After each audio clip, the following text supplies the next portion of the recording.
The regular meeting of the San Francisco Ethics Commission will come to order. Taking the roll call, Commissioner Herr? Present. Commissioner Rennie? Present.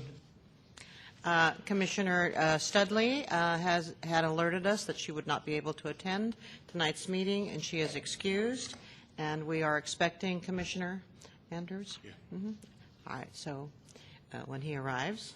But between the three of us, we do have a quorum. So we will proceed. Any public comment on matters appearing or not appearing before our commission today? Commissioners, Ray Hartz, Director, San Francisco Open Government. I would challenge any member of this Ethics Commission or its staff to point out examples of actions taken over the years which would make city government more open to public inspection or participation. I see nothing other than shuffling paperwork. Can't do it, can you? I would challenge any member of this Ethics Commission or its staff to point out examples of actions taken which would make city government more responsive to the public. Can't do it, can you? I would challenge any member of the Ethics Commission or its staff to point out the actual value received for the millions of dollars spent by this body each year. Again, I don't think you can do it. This is not to say that the Ethics Commission could not do any of the or all of these things. Instead, this commission and its members, appointed by the very city officials over whom they have oversight, choose to do nothing. Worthless as teats on a bull. Bottom line is, you are here to maintain the ethics of this city. And yet I have looked and been involved in this for a number of years now, and I find nothing that shows that you've done anything to enhance either the ability of the public to get public records. In fact, every finding of the Sunshine Ordinance task force that has come before you on that matter has been denied. I found nothing that shows you have done anything to allow public access to meetings. Anything that has come before you before the task force has been denied, with one exception. That was the case of Jewel Gomez, whom you recommended unanimously to the mayor be removed from her office as president of the Library Commission. The mayor ignored you. A year later, when you sent another letter, he ignored that letter, and I have done public records requests to this body. So basically what we see is, even if you do try to do something, which this was the only case, the mayor just ignores you. I challenged the Sunshine Ordinance Task Force several times a few years back, and I said, what do? Do you come here and sit your backsides in those seats, go through the motions, and then at the end hope that everybody will congratulate you on what a wonderful job you did? Or do you actually expect to get to the end? And Mr. Herr, you can sit there and look like you're rolling your eyes, but that's just idiotic. Bottom line is, you don't do anything.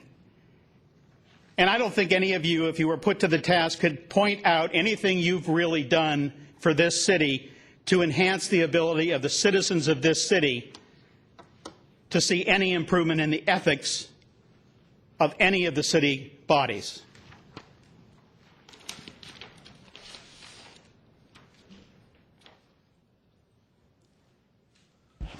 Patrick Manetshaw. I want to echo what Mr. Hartz just said. Reading Alan Grossman's new Superior Court case, it's absolutely shocking that all 39 Sunshine referrals for enforcement that were adjudicated at the Sunshine Task Force following lengthy hearings and lengthy deliberations by the task force members who are knowledgeable about Sunshine were referred here, and all of them, all 39 were dismissed by this body. Your role is not to find exculpatory reasons to toss out complaints that have been upheld at Sunshine Task Force. Mr. Hartz made a good point that citizens in this town deserve much better. It's high time this body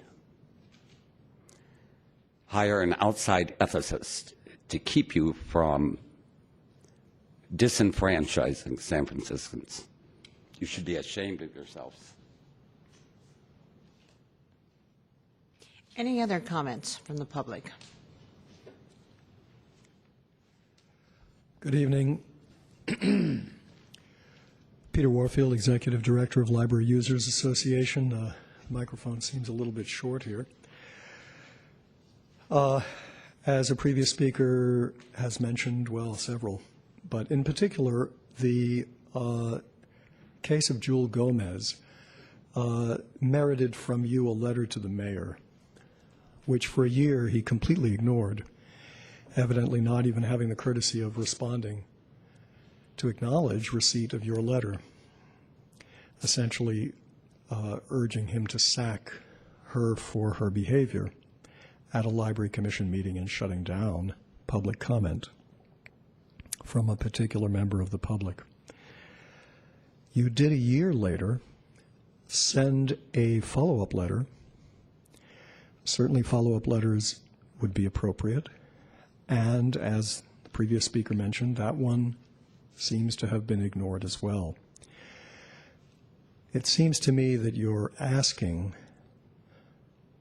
to be put in oblivion in terms of any kind of effectiveness or credibility as a body if you make recommendations which then you allow to go without even the courtesy of an acknowledgement. I have not recently kept up with what the status is of the Jewel Gomez case, but not having heard anything, I assume, and maybe I should ask, I would like to know whether the Ethics Commission has heard anything from the mayor's office with respect to its 2 letters, and I'd be interested to know whether the Ethics Commission has followed up with a 3rd letter or plans to do so. As I say, the message that people get is if you don't pursue your own actions with some level of reasonable vigor, I think that people quite rightly will put you in the category of ineffective and don't worry about them, they don't do anything. So I do have a specific question with respect to the status of the Jewel Gomez case, whether there's been a 3rd or any other communication with the mayor, and particularly any response.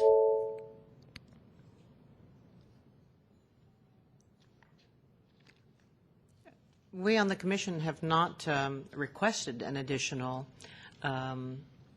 communication with the mayor on this matter, and Mr. St. Croix, we have not heard from the mayor, have we? Thank you. Any other public comments? In that case, we will move to a complaint referred to us by the Sunshine Task Force. Mr. St. Croix?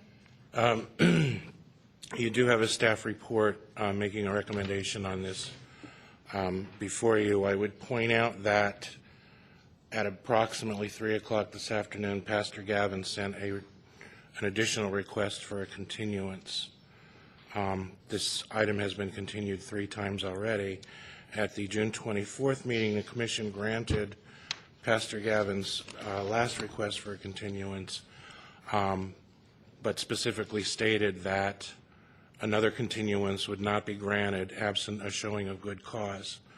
The memo that went to the respondents and complainants specifically pointed out continuance had to be in writing, had to show good cause, and had to be delivered no later than Monday, September 9th.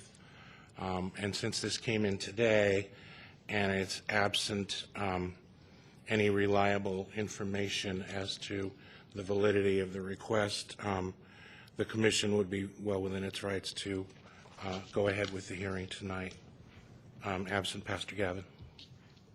Well, this matter has been pending for quite some time, so I'm disappointed in that Pastor Gavin is not able to attend our hearing based on her complaint. Commissioners, any discussion?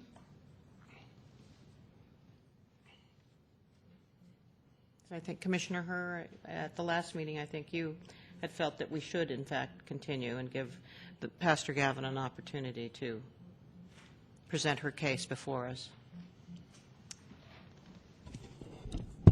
Well, I'm not sure I was on the side of continuing it then, but the commission did continue the matter, and I think gave sufficient notice to Pastor Gavin, so I'm comfortable going forward today.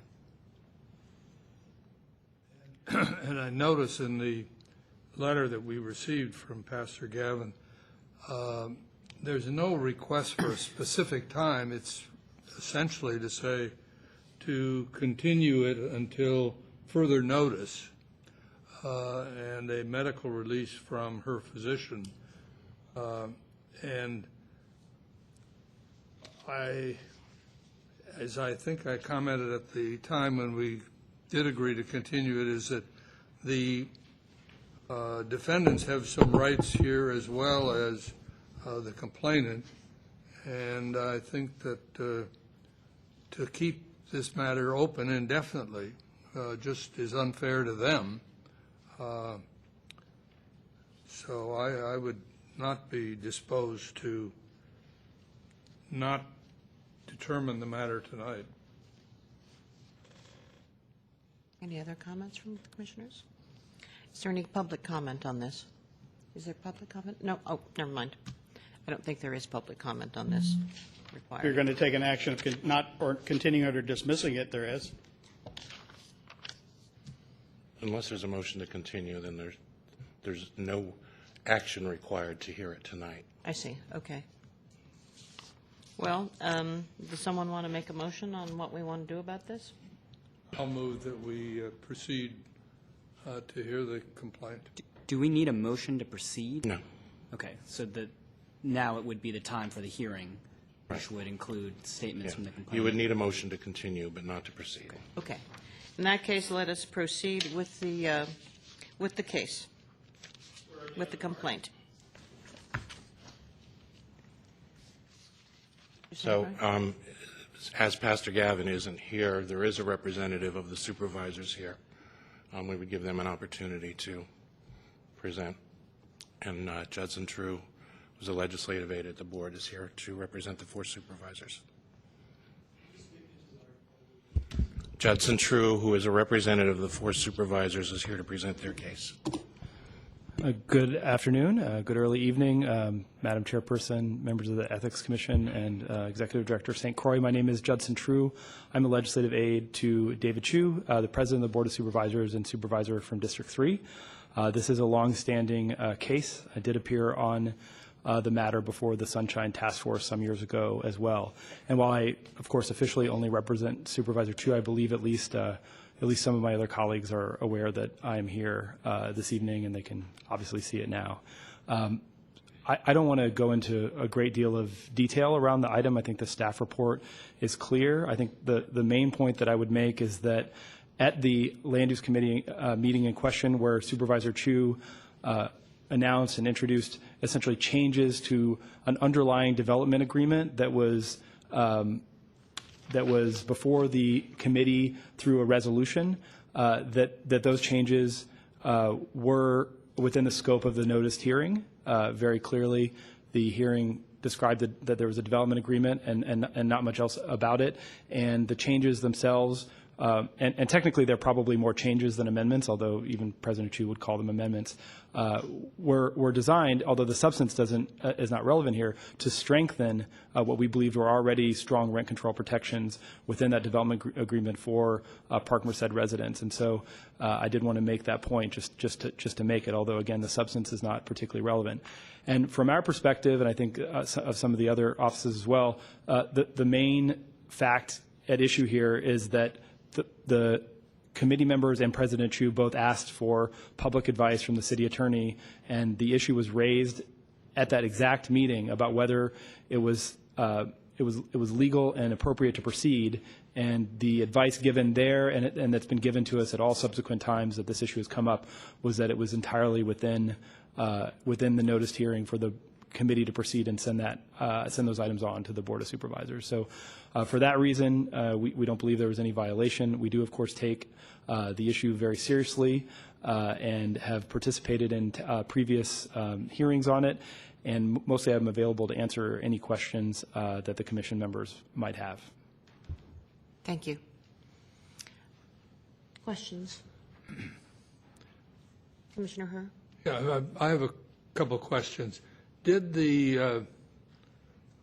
when these proposed amendments were presented at the committee hearing, and as I understand it, at least from David Chu's point of view, that instructions were to give copies of those proposed amendments to anybody out in the public, and they were distributed. But were they the subject of comments both by the committee itself and by the public? Through the chair to Commissioner Rennie, I personally had copies, dozens and dozens of copies of the changes to the development agreement available that day and handed them out, and I believe I might have gone and made additional copies for other members of the public. So I handed out, I would venture to say 40 or 50 copies, and then President Chu specifically walked through. It was 14 pages, but there were really 4 or 5 substantive points of what the 4 or 5 not substantive in a legal sense, but technical points that changed with regard to strengthening rent control protections, and President Chu did go through those. I believe that there was some comment on them from the public, but the overall discussion was about the project as a whole. And then I take it the committee adopted the proposed amendments? The committee didn't. If I believe I'm correct, and I might defer to the city attorney here, the committee didn't need to adopt the proposed changes because they were to the underlying development agreement, and essentially the developer and the I believe the administration or the Office of Economic Development had, with our office's involvement, had negotiated those changes, and so they essentially became part of the underlying development agreement. And what the committee did was forward out the resolution approving that development agreement to the full board. And when it went to the full board, it contained these changes, and the public again had ability to comment on them. Yes, it was then in the file, but there wasn't a further opportunity for public comment. If the changes were, if the city attorney had told the supervisors that day that the changes were substantive, which is not uncommon to make substantive changes in a committee, then that would require an additional public hearing and additional public comment. That is the threshold that these changes to the development agreement did not meet, and that's why the board was able to move forward that day. Well, when you say the board moved forward, it was the committee. The committee moved forward, correct. But it went then to the Board of Supervisors, didn't correct. It? For approval. Correct. And when it went to the Board of Supervisors, was there any opportunity for the public at that time to comment on those? No, the Board of Supervisors takes all public comment on items, or not all public comment, but the vast majority of public comment on items in committee. If an item has not been heard in committee, then there's opportunity for public comment at the full board. But if there's public comment in committee, there isn't any at the full board. Okay, thank you. Thank you. Commissioner Herr? Mr. True, so am I right that there were 2 documents? There was a 14-page document and a summary document? Or was it just correct, Commissioner Herr? There were two documents. Were either of those documents distributed to any members of the committee prior to the time they were distributed, prior to the meeting? I do not believe so, and not to my recollection. I do not believe that they were. Okay, so they were not part of the packet. The first time the committee members saw it was at the same meeting that the public saw it. Yes, it was quite an effort to get them ready. They were, if I remember correctly, they were ready like just before the meeting. Thank you. Thank you. Mr. True, so is that the only reason why they were to be distributed during the meeting, is that it was just taking so long in order to get them? Well, it was obviously a very significant project that was the subject of a great deal of negotiation, and our hope was that we were going to get complete agreement that we were going to be making getting the developer to agree to changes that would get, a level of full agreement. That didn't happen, but it was going right up until the last minute. In a scenario where there would be time, how would it play itself out in terms of distributing the changes, the technical changes to the committee? I'm sorry, can you repeat the question? If you had time to make those changes, produce the document, and there was still time to get it to the committee, how does that happen? Is there, if there were an opportunity to do that, would that have happened, and is that the typical protocol? If I remember correctly, as an example for the Hunters Point Shipyard project, which was approved by the Board of Supervisors around the time I started working for President Chu, there were, I don't know about dozens, but over 10 changes to the agreement proposed at the full board. Some of them were accepted at the full board and no further public comment was given, and some of them were rejected by the board. But there was no, in a similar sense to this instance, there was no presumption that there was additional public comment based on changes to an underlying agreement. All of the overall arching principles and concepts of the agreement remained. I think that there are constantly changes to something like this kind of development agreement up until the time that it goes to the board. So I'm not positive that it occurred in this case, but there could have been changes made even the previous week that then go in the file that's available to the public and to committee members up until, up before the hearing. So it's an iterative process that, it's possible that there wouldn't be any changes in committee, but in this case there were. I hope that answers the question. Thank you. Thank you. Any further questions or discussion, commissioners?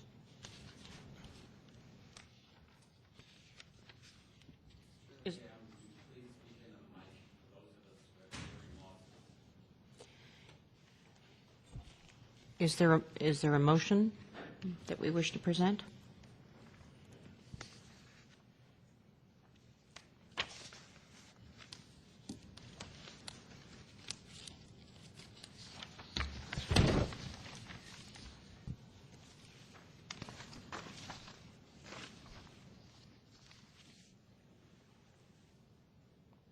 Do you want to hear public comment first, or do you want a motion first? I would like a motion first, and then we can have public comment. So there could either be a motion that the respondent has committed a willful or non-willful violation of the ordinance, which would require three commitments, or three commissioners to make a finding of probable cause. You could alternatively do a motion to find that the four supervisors did not violate the Sunshine Ordinance as to these allegations.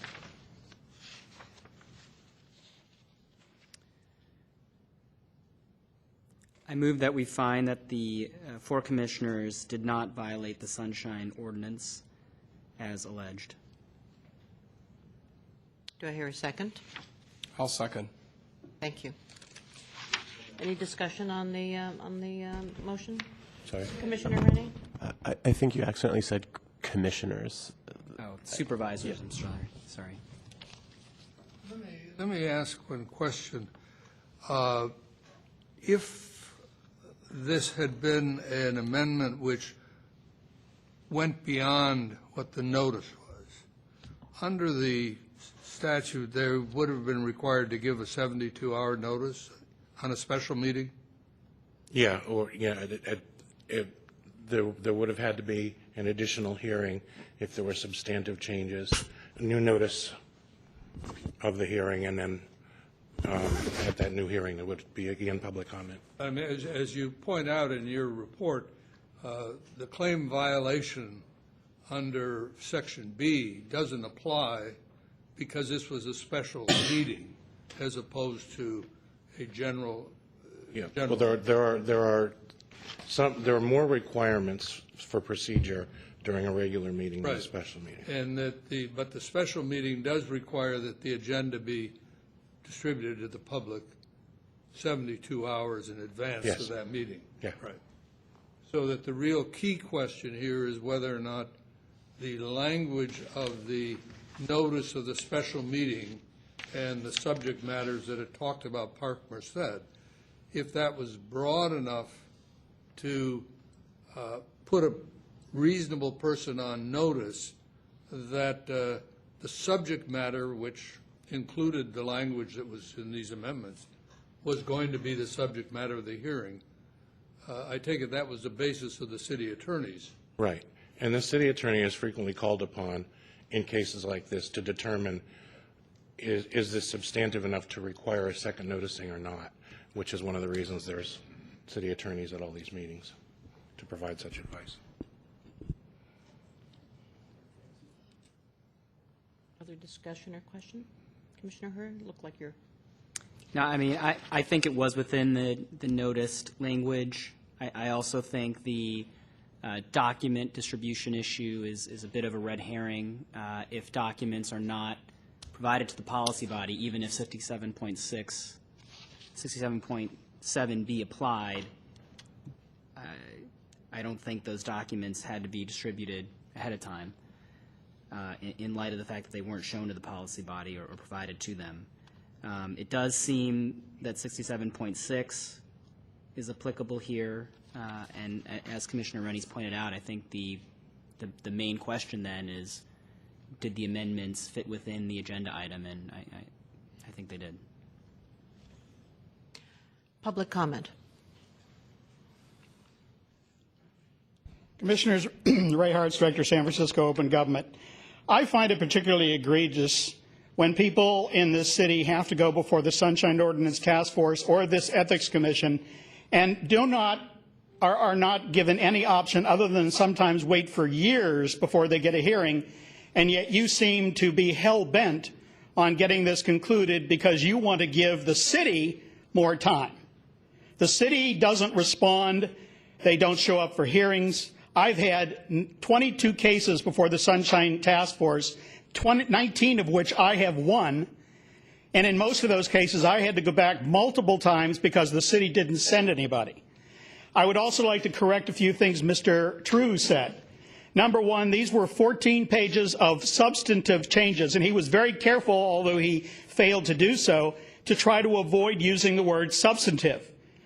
They spent, and they said before the actual meeting, the same afternoon of the morning committee meeting, at the full board meeting, they said, oh, we spent the entire weekend, hours and hours and hours working on this. And I find it hard to believe and hard to swallow that you could spend that much time working on something and not have it be substantive. And the second thing is, when you're the person on the receiving end of the stick, in other words, all of the people in Park Merced, I think your perspective of what is substantive would be substantially different than what the city wants to consider when they're hell-bent to pass legislation that they want done because it's worth billions of dollars. I would like everyone to note that I am reading from a summary prepared in advance of this hearing. The findings and actions of the Ethics Commission are so predictable, it makes me feel clairvoyant. The only thing I'm unclear about is whether the hearing amounts to covering the supervisors' backsides or kissing them. Then again, what difference does it make? The end result is this Ethics Commission finding in favor of the city and against the values and interests of the citizens of San Francisco. In this particular case, the Board of Supervisors managed to discriminate against and violate the rights of so many protected classes that it's impossible to enumerate them all in this brief summary. This includes, but is not limited to, the elderly, single parents, people of color, veterans, the disabled, and the list goes on. And I have told this to the Board of Supervisors directly. And this commission today is, from what I can tell, going to put its imprimatur on those actions. They wanted to pass this, and they didn't want the bad publicity of having all of these disenfranchised people showing up and making public comment. And you can't tell me when you hand out a document that's a summary of the points and it takes the complainant another year to get the actual 14-page document that you handed them out at the time of the hearing. That is nothing but pure, unadulterated bullshit.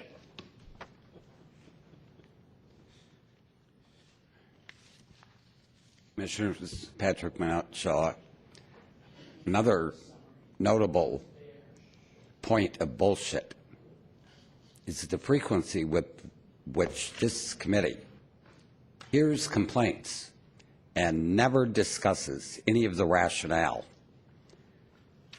in the orders of determination from the Sunshine Task Force referring the matter to you, you never, ever, ever discuss their rationale of why the referrals even end up here. So it's bullshit that you don't take into consideration any of their findings. And you never discuss them, and you never let them affect your esteemed judgment.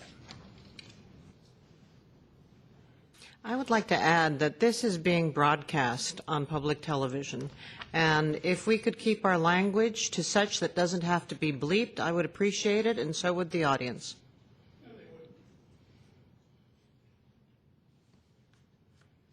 Absolutely right. We should continue to refer to it as Lamoda Coulter.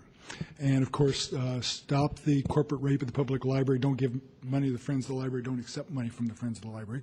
I'm a little bit chagrined, maybe even shocked, that you fail to understand what really is at stake here. First of all, the words substantive and the word substantial are not synonyms.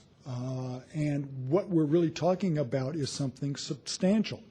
And the crucial point is whether, at the time, the public had its only opportunity to make public comment, that they knew the substance of what they were commenting on. If you find that there are things that come before the final action that the public should have had an opportunity to comment on, then that's a substantial change, and the public should have been given an opportunity to comment again. That's the law. And the reason it's the law is because the body itself needs to be informed of the testimony, judgment, perspective of the citizens that this applies to. This is why we have public comment provisions. It's not for the benefit of the commenter. It's for the benefit of the deliberative body that needs that perspective and that input and that just plain evidence to make its determination. Now, when they made changes, claimed that they were not substantive, and therefore they could be passed without the public having its chance to determine for itself whether that was meaningful or not, you've basically disenfranchised those citizens. So it's not the interpretation of what's a document or what's substantial even. The issue is whether it's something that the public could have and should have had the opportunity to comment about. And when you say that they don't, you're taking a very strong step. I should tell you that this is not the only incidence of this. This happens all the time. I don't have time to go to the incidences now, where they basically make changes on their feet. The opportunity for public comment was months ago, and it goes through. Thank you very much.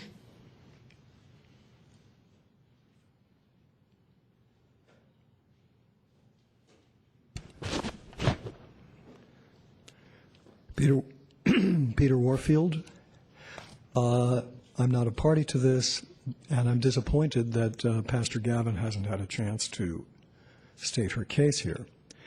But I think that it's a very dangerous matter to leave to somebody else a definition of what is and what is not substantial, and therefore what does the public have a right to notice on and what does it not. I would like to know, why doesn't this body discuss the substance of those 14 pages and then, on the basis of your own judgment, determine whether those were in the category of requiring notice and public comment appropriately.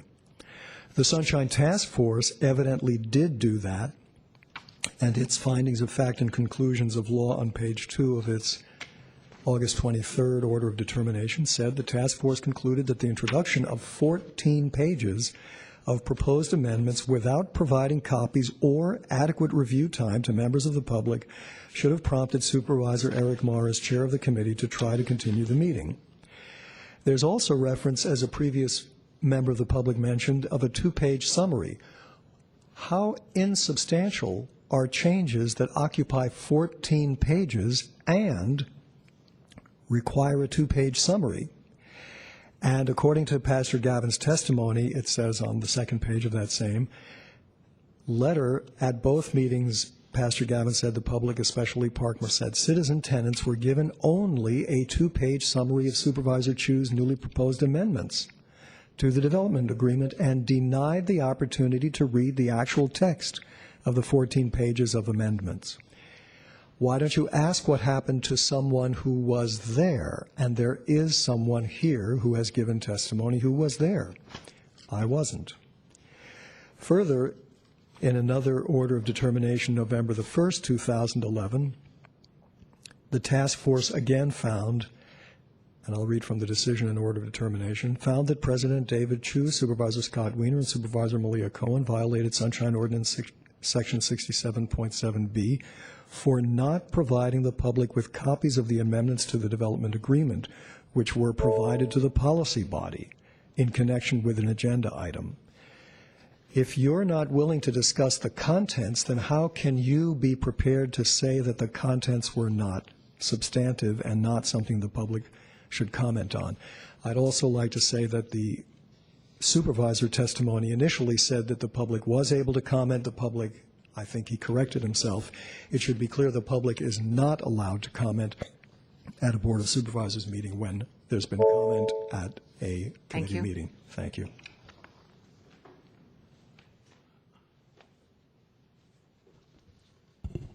With all due respect,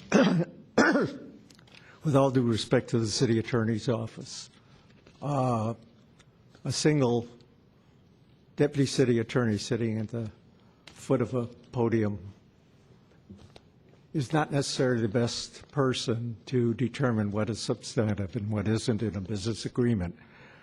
If the changes took 15 pages, how long was the entire agreement?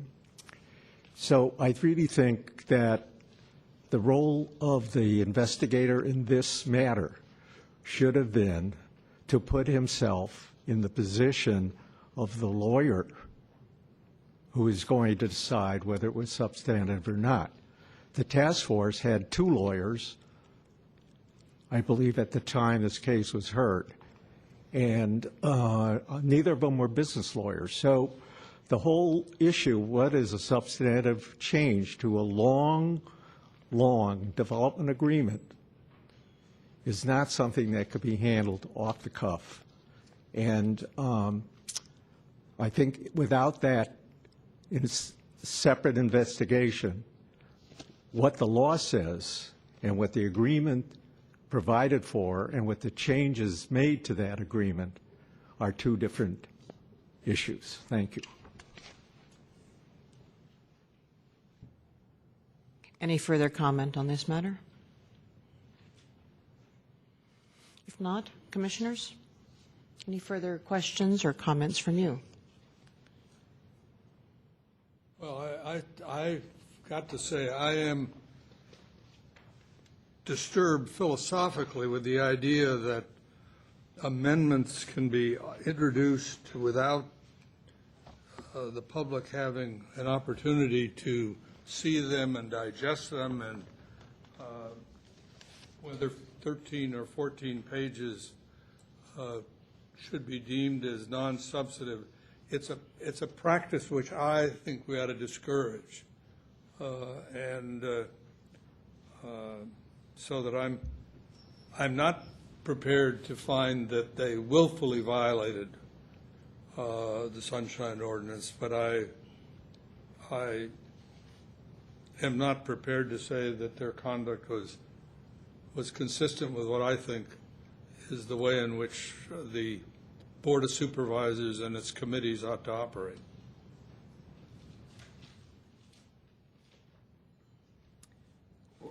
What does that mean, that you think that the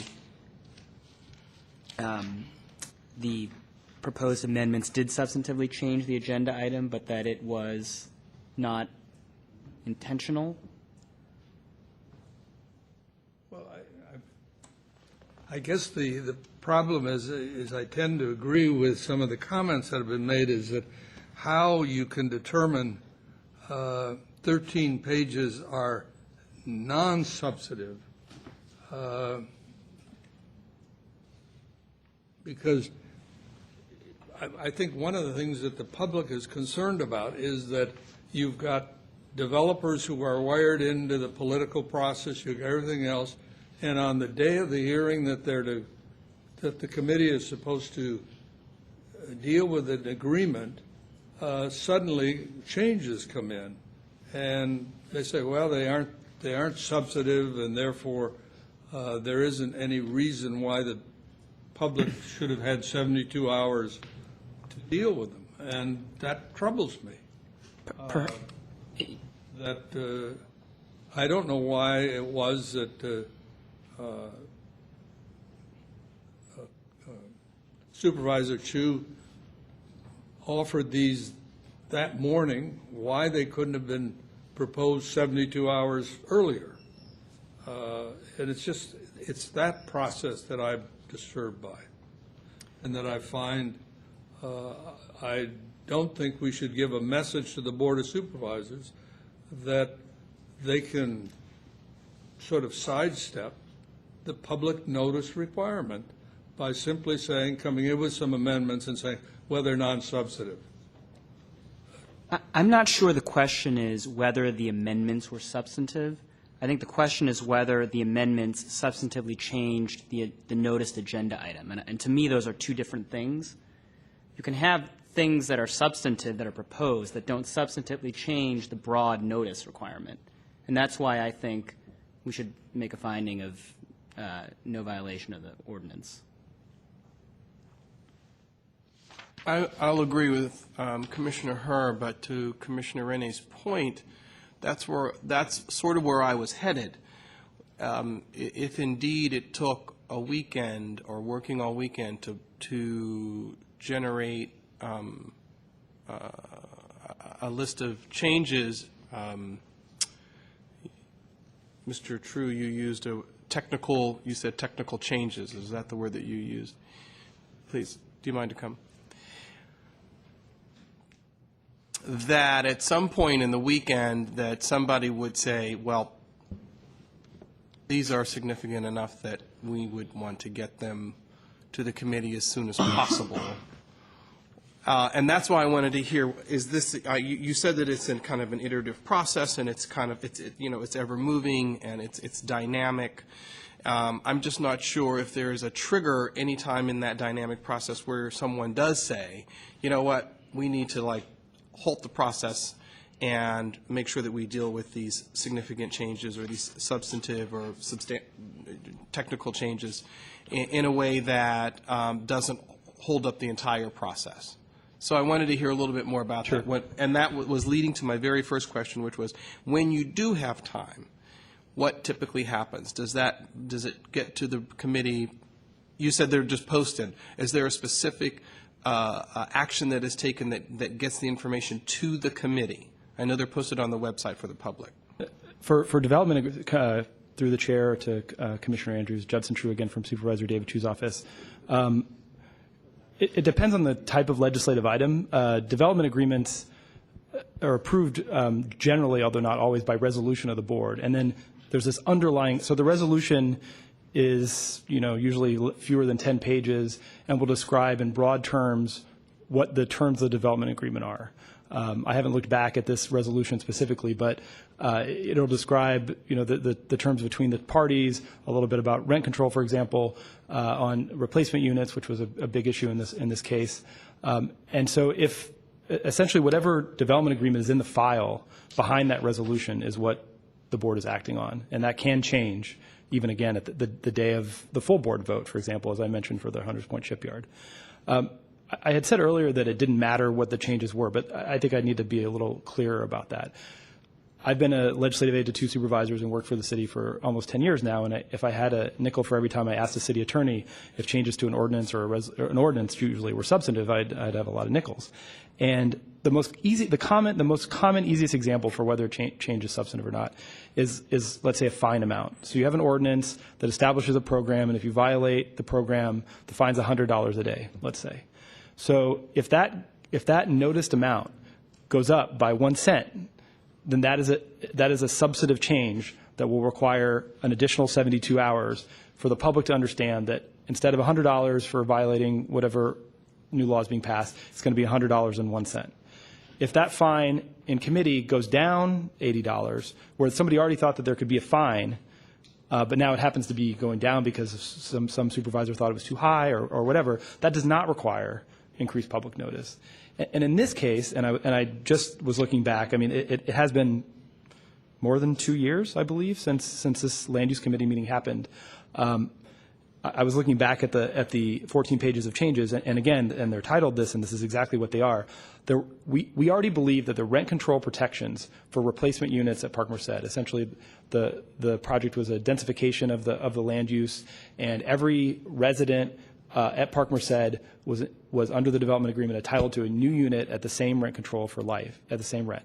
We believe that those protections were already stronger than those approved at the Trinity project, which is on front of mind now because it's being built right over here at 8th and Market. But we thought that we needed to go even further. And so we worked with the city attorney to see what we could do, and looking at state law, and worked with and basically said that this is what we thought needed to happen for President Chu to be supportive. And so there was already a presumption, an understanding on behalf of the public that, and this was disputed, of course, but it was noticed, and the development agreement said that those replacement units, everyone was entitled to a replacement unit at rent-controlled replacement unit. And so what we did is essentially just tighten that screw down a little bit more. And the bulk of the 14 pages is some stronger provisions around liquidated damages if for some reason, and against our expectation, a court would find that what we were doing was beyond what state law allowed.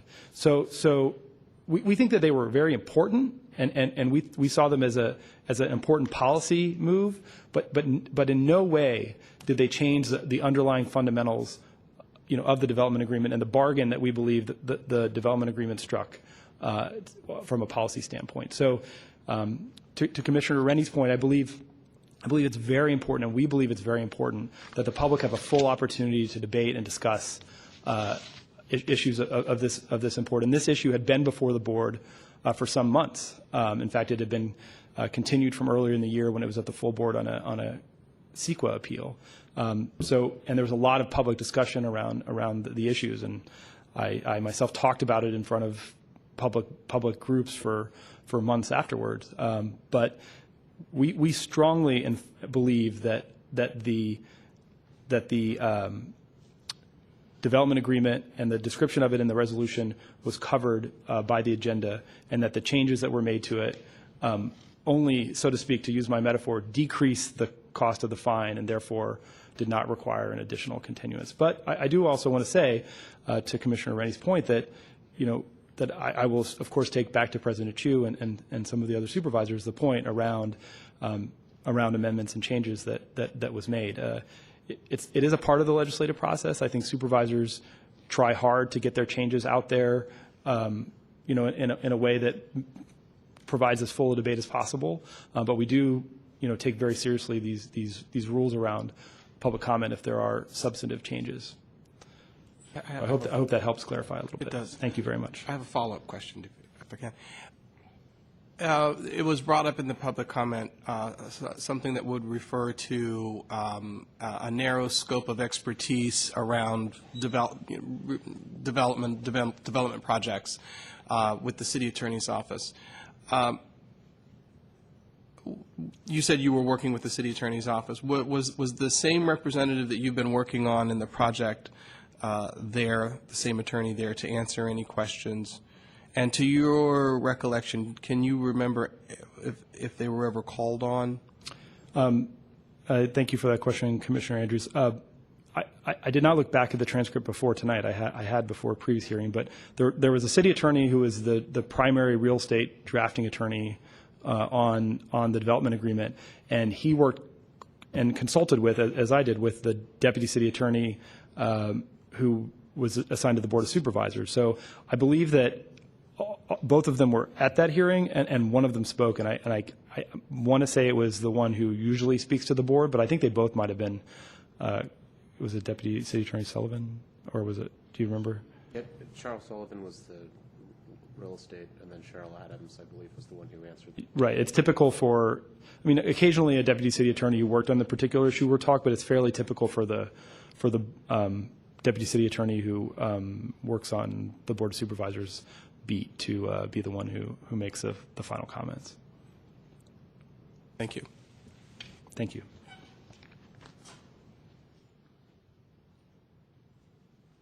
All the question? Any further discussion? All right. Could you restate your motion, please?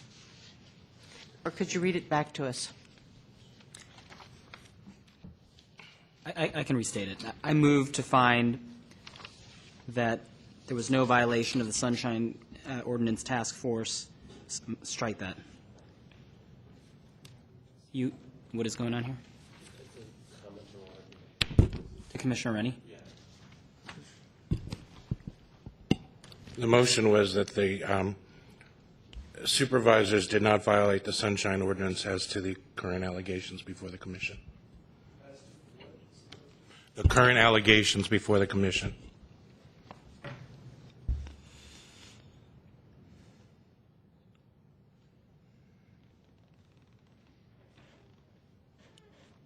All in favor? Aye. Aye. Aye. All opposed? The motion passes. And thank you for your comments. And thank you, Commissioner Rennie.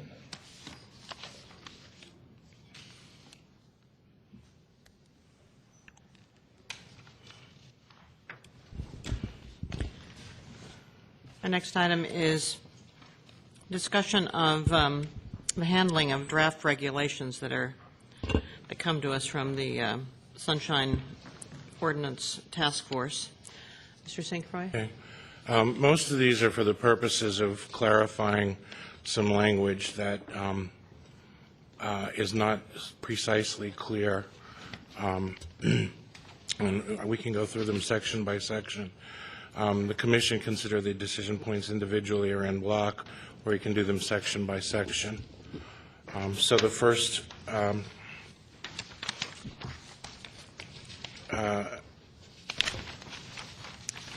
decision point deals with show cause hearing.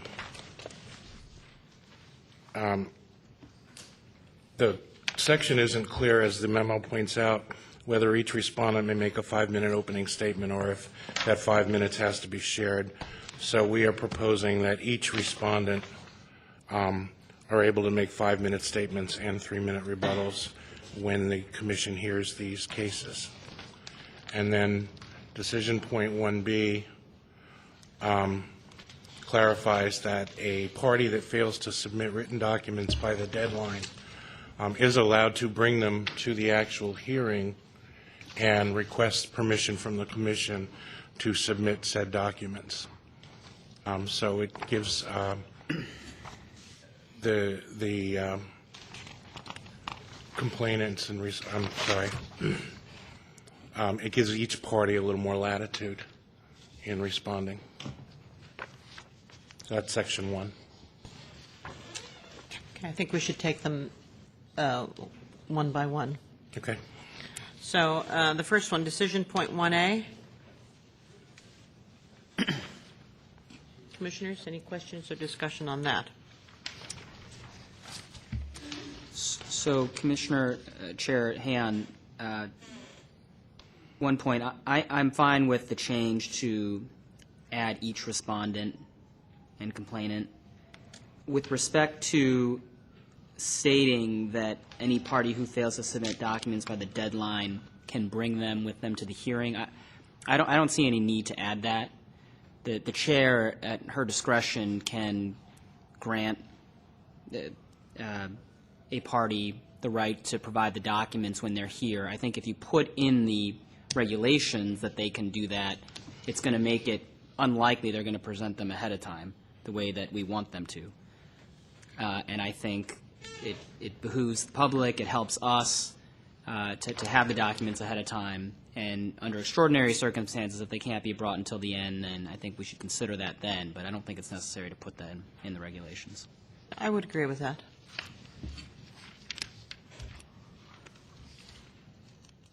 I'm just trying to figure out, is it easier if we vote on each one, or shall we vote on all of them at one point?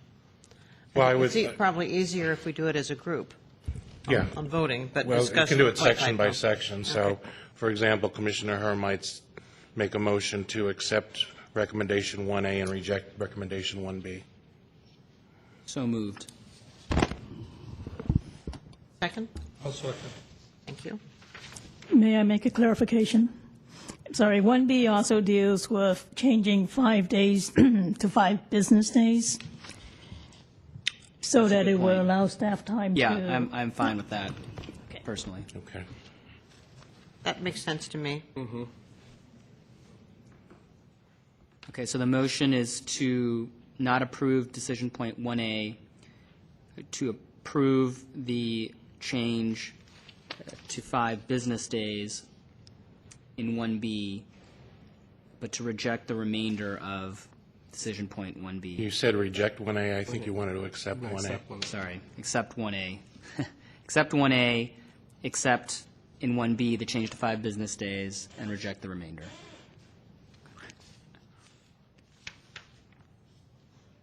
Okay. that already And we second? have a second on it. All right. Public comment? Yeah. Public comment on this point?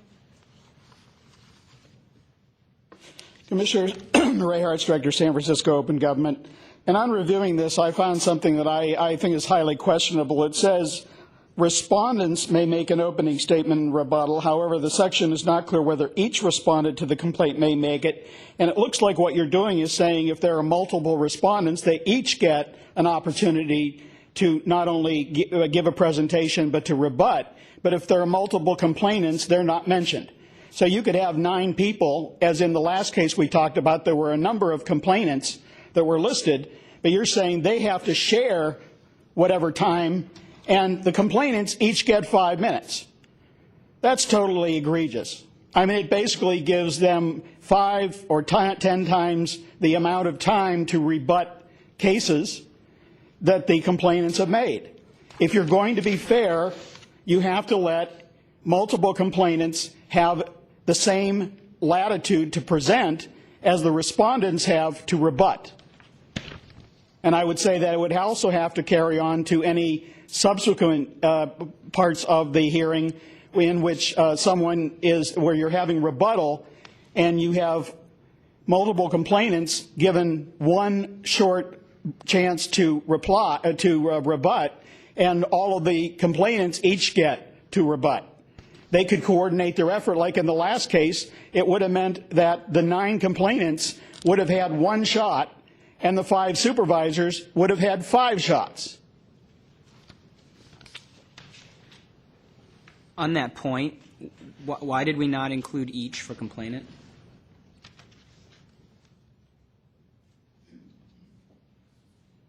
Is that an oversight more than anything else? There's no reason for us not to do it, so we can certainly do that.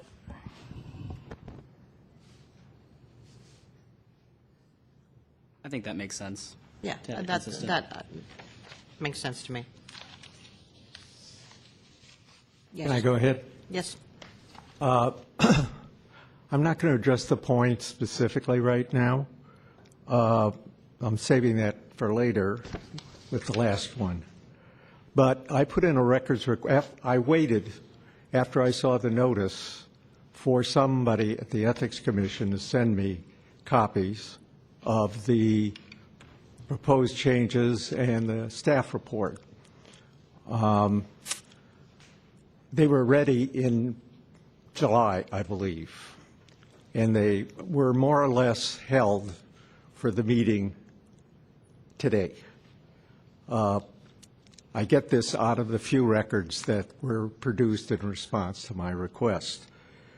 So what the effect of that is what I call the 72-hour problem, which is when you have a 72-hour requirement in the Sunshine Ordinance and your meetings are on Monday and you release the information on Friday, you get 2 dead days in between.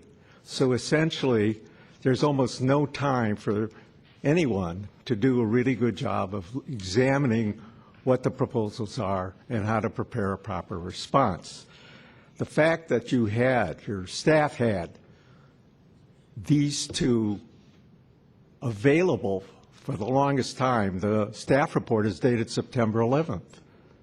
And I know that Ms. Eng sent the proposal on the last item to the city attorney in June, and the staff circulated it among themselves in July, and yet the Sunshine Ordinance Task Force, the party most directly involved in having to deal with some parts of this, these changes, never really had an opportunity to look at them, to review them, and to provide you with comments. And I really do think that there has been a lack of fairness or appropriateness in the way it was set up. The second thing I wanted to talk about in process is the records I received in response to my request included some emails, copies of some of the documents that you're looking at right now, but there was absolutely nothing by way of a communication with any of the 5 commissioners. So I was wondering whether the commissioners actually ever saw this before they got their agenda and the agenda package. And if that's the case, then there's a very serious problem, because part of this change requires some really heavy legal thinking before it can be adopted. Thank you.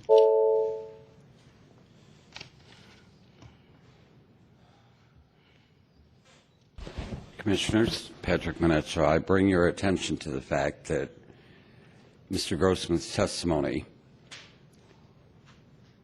touched on the civil grand jury's 2011 sleeping watchdog report.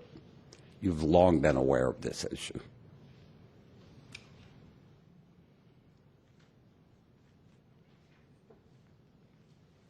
Any further public comment? Commissioners, any further questions or comment on this first decision point? I would amend my motion to add the word each before complainant with respect to decision point 1A.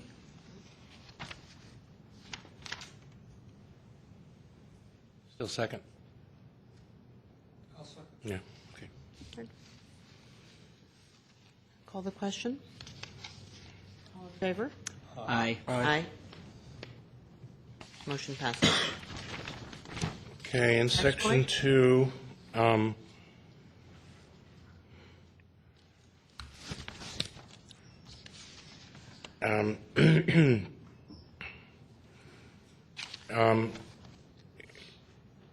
complainant or respondent must provide a response if they wish to the executive director's report no later than 5 business days prior to the date of the hearing. I'm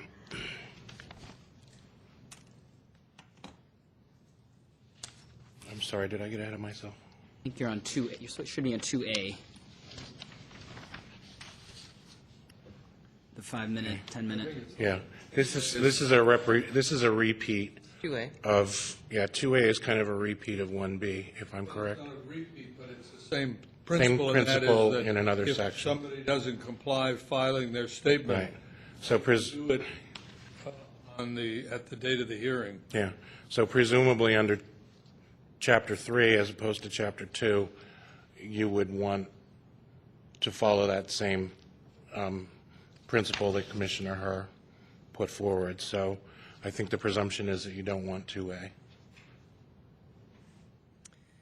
Does 2A change the business day? Yeah.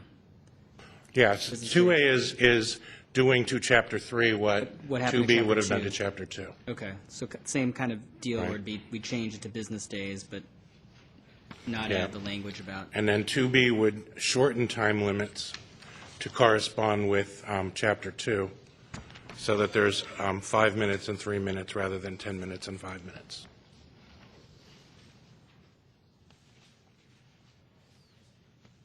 Any discussion, commissioners, comments? Does the staff recall why we had a 10-minute limit in Chapter 3?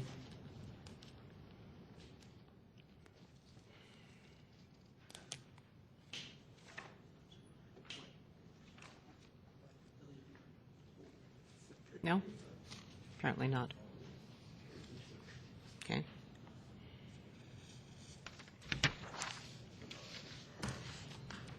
Any other questions?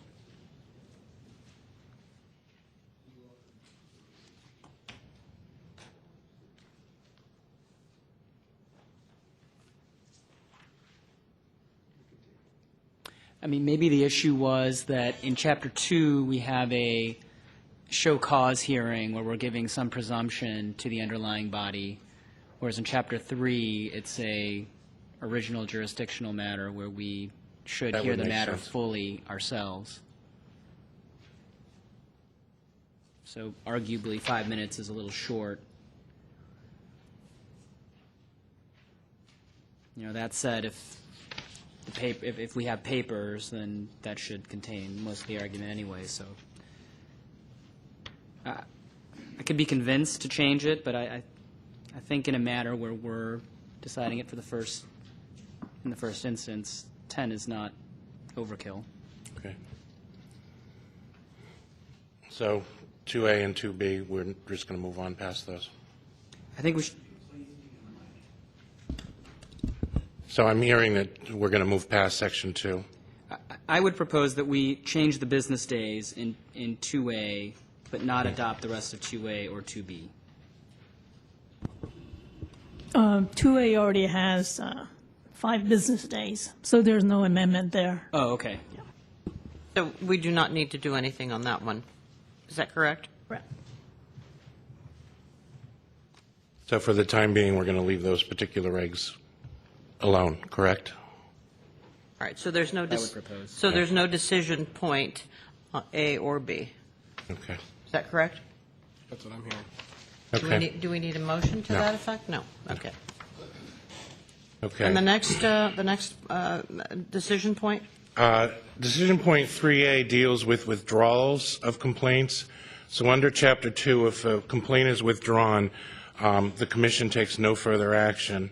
Under Chapter 3, where the staff conducts a factual investigation and prepares a report, if a complaint is withdrawn, the staff will forward the information that it has, and the commission will decide on whether to proceed on the matter or to dismiss it, based on the information provided by staff and the fact of the withdrawal.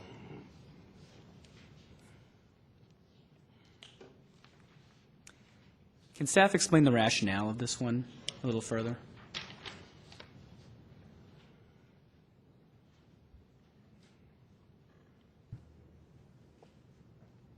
With respect to complaints that are filed under Chapter 3, basically it would be the same process. It's just that we would include the information that the complainant had requested a withdrawal, at the time of the meeting. So it really wouldn't change the procedures.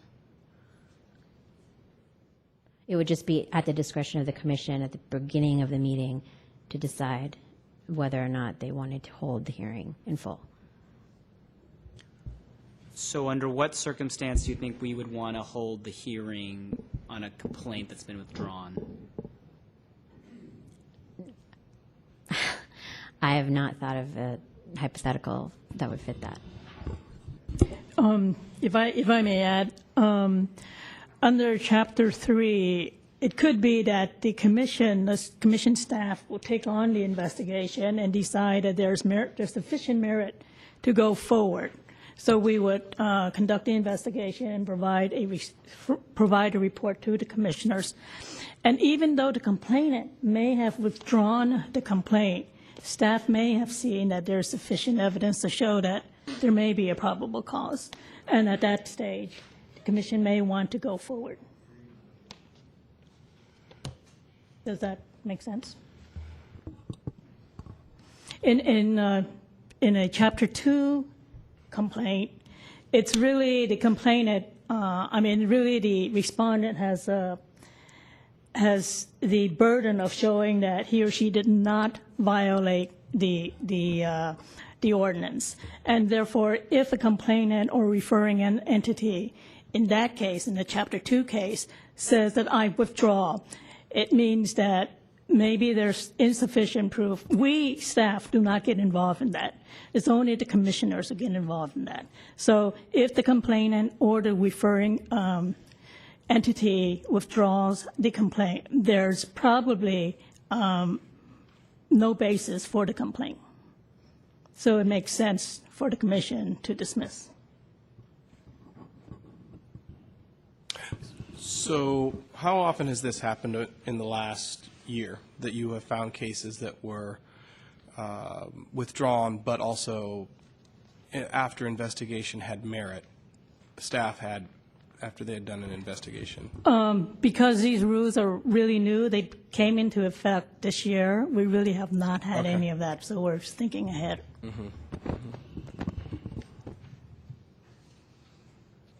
Well, my question is, generally speaking, we are an agency that acts on complaints. We don't do proactive investigations per se. Yeah, no, we do. Sometimes we do. Sometimes. The staff is Generally often- speaking, it's a complaint-based agency. So it's going to be very rare where a complaint is withdrawn and then we're going to go ahead and investigate it nonetheless, right? So do we really need that kind of an amendment or regulation in writing? Do we need this?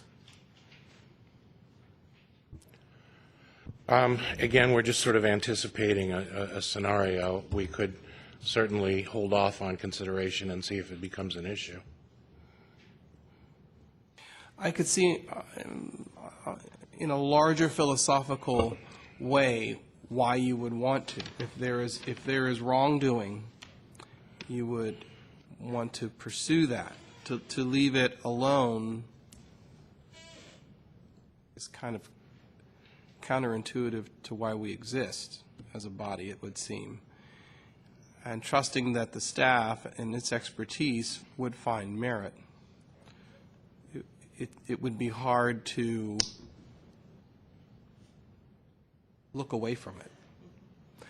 At the same time, it's new, and I know that it's forward-thinking, and you're plan for the best but prepare for the worst.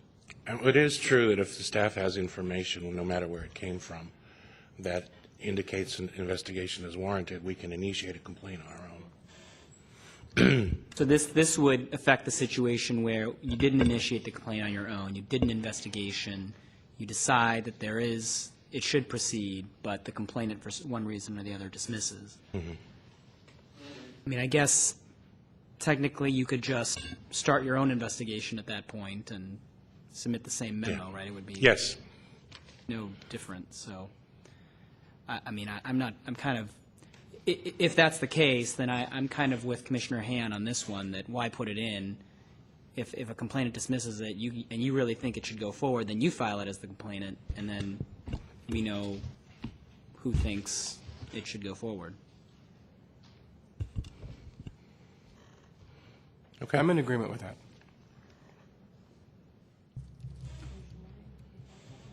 Okay. Do we need a motion to that effect? Okay. Can I ask one more question then? So how often has that happened? On rare occasions, complaints have been withdrawn. Oh, but then the staff finds merit, and then you file your own formal complaint. Maybe once or twice that I would remember. Okay. So can I just get a clarification? I know that the second paragraph that we're talking about on page 3, we're going to delete that. The first paragraph deals with Chapter 2 complaints. So if it is withdrawn, then what should the commission do? Generally speaking, we do not take any action. Staff does not take any action on Chapter 2 complaints. They just come before you. If the referring entity or the complainant withdraws, do you still want it to come before you, or should it just be gone, dismissed? It's just that these are two different types of complaints. I just need clarification. Fair point.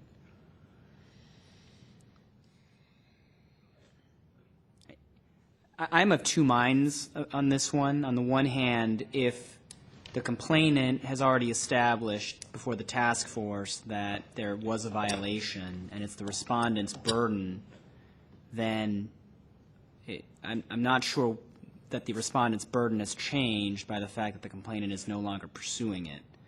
Now, I think the respondent has a better chance of meeting their burden if the complainant dropped it and isn't going to show up and isn't going to sort of pursue their case, but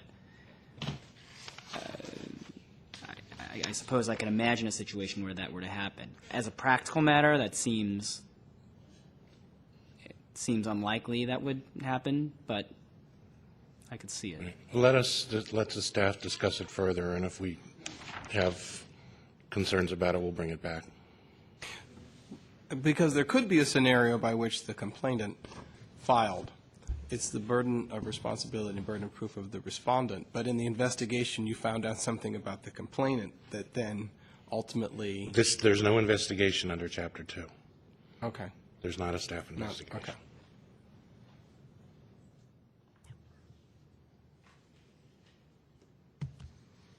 Okay. So, moving on? Moving on to the next point, then. We don't need to do Okay. anything with that one. All right, 3B is addressing complaints against the Ethics Commission itself or the Ethics Commission staff, and basically puts a procedure in. If we received a complaint regarding the staff or the commission, we will return the complaint to the referring entity and take no further action on the matter. And then the second part of it is if someone brings a direct complaint to the commission regarding the commission or its staff, the commission and the staff will inform the complainant of other remedies available under state and local law, and again, take no further action. So the Ethics Commission essentially will not be investigating itself or arranging investigations of itself.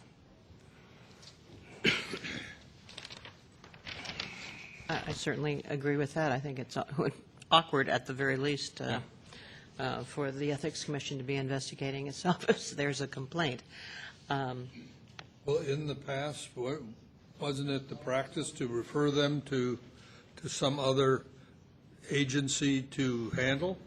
Yes, in general, we have tried to find outside agencies that have capability of doing investigations. But ultimately, those recommendations are referred back to the commission for a final decision. So what you're suggesting, what this amendment would do would be that procedure would no longer be followed, but what would the complainant be told to do? Well, whoever, either the complainant in a direct complaint would be given advice on other entities that would be appropriate to investigate a complaint against the commission or its staff. And referrals from another agency, specifically the Sunshine Task Force, would be sent back to them so they could refer it to another agency, specifically the district attorney or the attorney general, which are, notated in the ordinance as appropriate places to refer complaints. This, to me, is a difficult amendment. I understand why why the staff wants to do it and what the logic is for it. But the problem here is there's no good solution. If we adjudicate it, there's an appearance of impropriety. If we don't adjudicate it, I think as a practical matter, people will say the DA and the Attorney General won't take it up. So I'm not sure that what's being proposed is better than what we have, which, although is imperfect, at least has an outside agency, to the extent they're findable, conduct an investigation. But I certainly think it's a tough issue.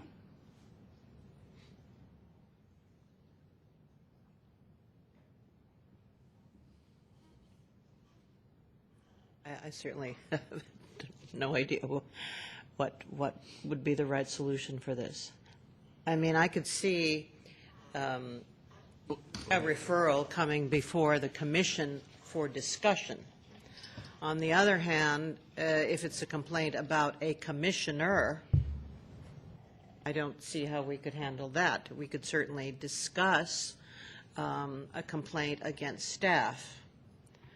But in the end, I don't think that we would or should make a decision on that because of the, well, basically it's between a rock and a hard place for us. But in the end, I would say that it needs to be referred to another agency, and the question is, what would be appropriate?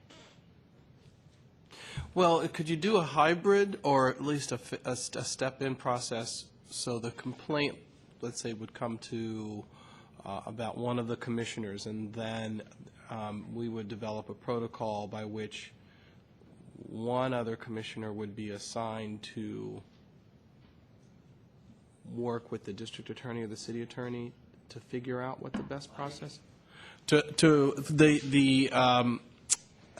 that we would develop a protocol or a process by which another commissioner or two commissioners would work with the city attorney or the district attorney's office to figure out the best remedy. It seems that if you just have only one body trying to figure it out, or if let me flip it, if you have more than one body trying to figure it out, you stand a better chance of coming to some kind of resolve, or in terms of an investigation going forward.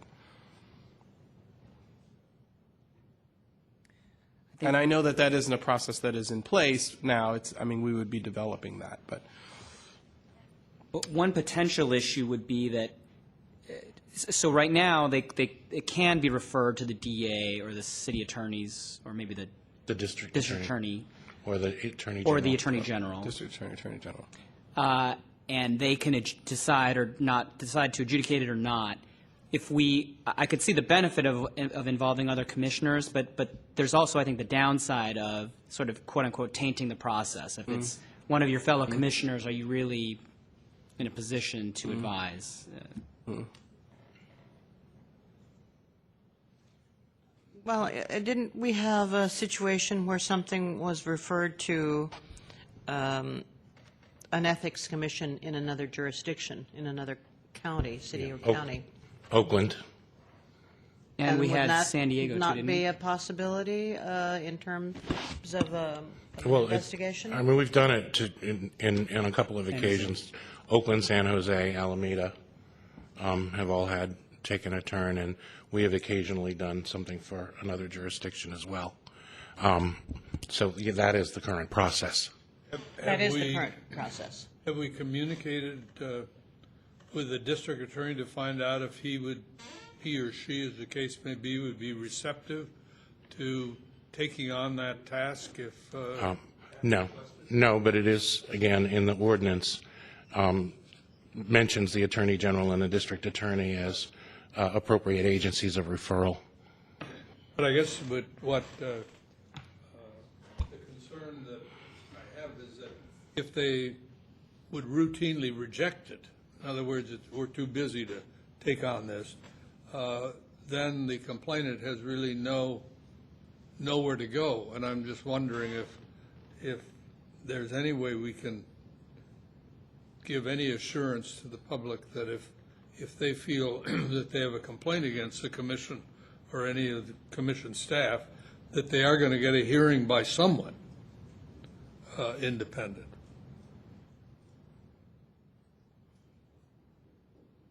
And we would need to do some work on something like that. I mean, could we ever get assurance? Well, I mean, filing a complaint doesn't assure you that you're going to eventually get a hearing. There has to be, some merit Right. to the case. Well, merit notwithstanding, I mean, if the typical practice of the AG and the DA is to not take these up, then I don't think we can do anything to change that behavior. Can we have them play a different role in determining the merit of the complaint? That's outside. That then would be forwarded to another county's ethics commissioner? That's outside our jurisdiction.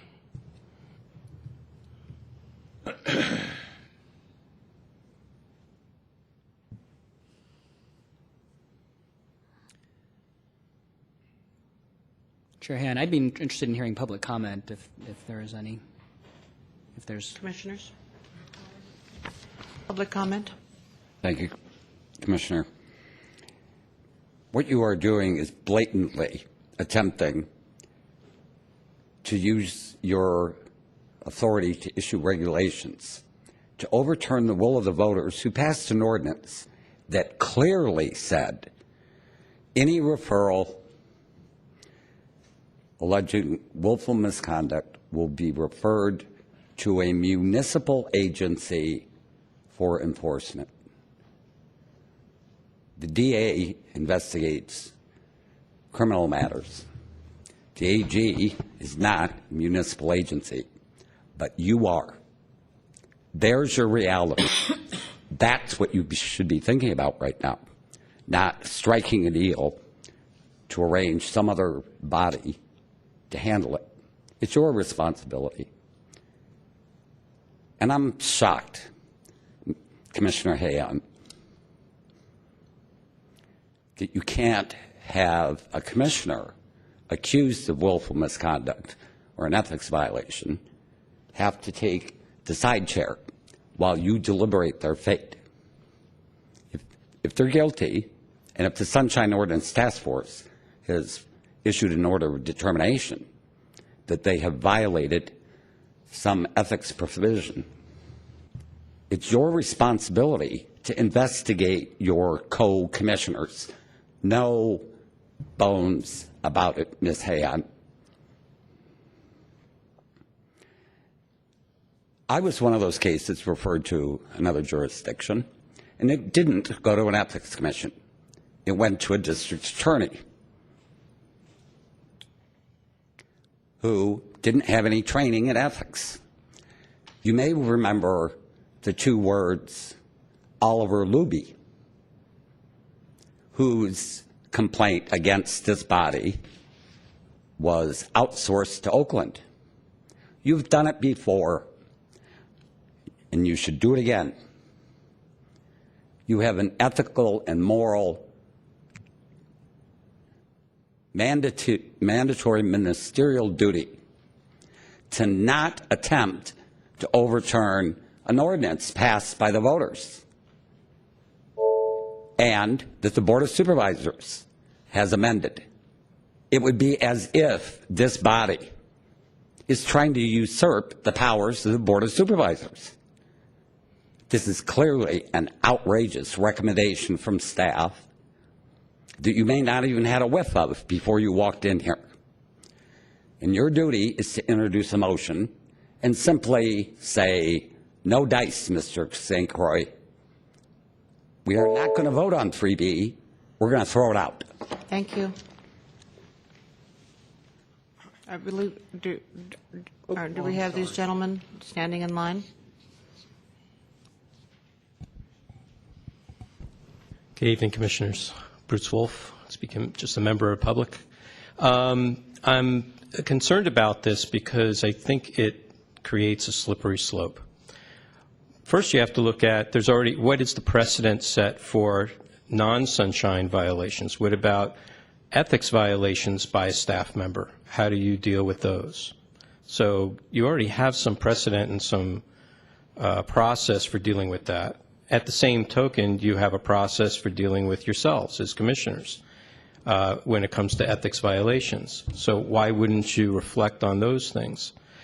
Also, the Sunshine Ordinance does not provide any ability to specify or cherry pick any one or another public employee or official when it comes to being examined or ruled on such violations. So I don't think it's appropriate to have staff say just because we don't have a process above us to just say that they're exempt when no other city employee has that same privilege.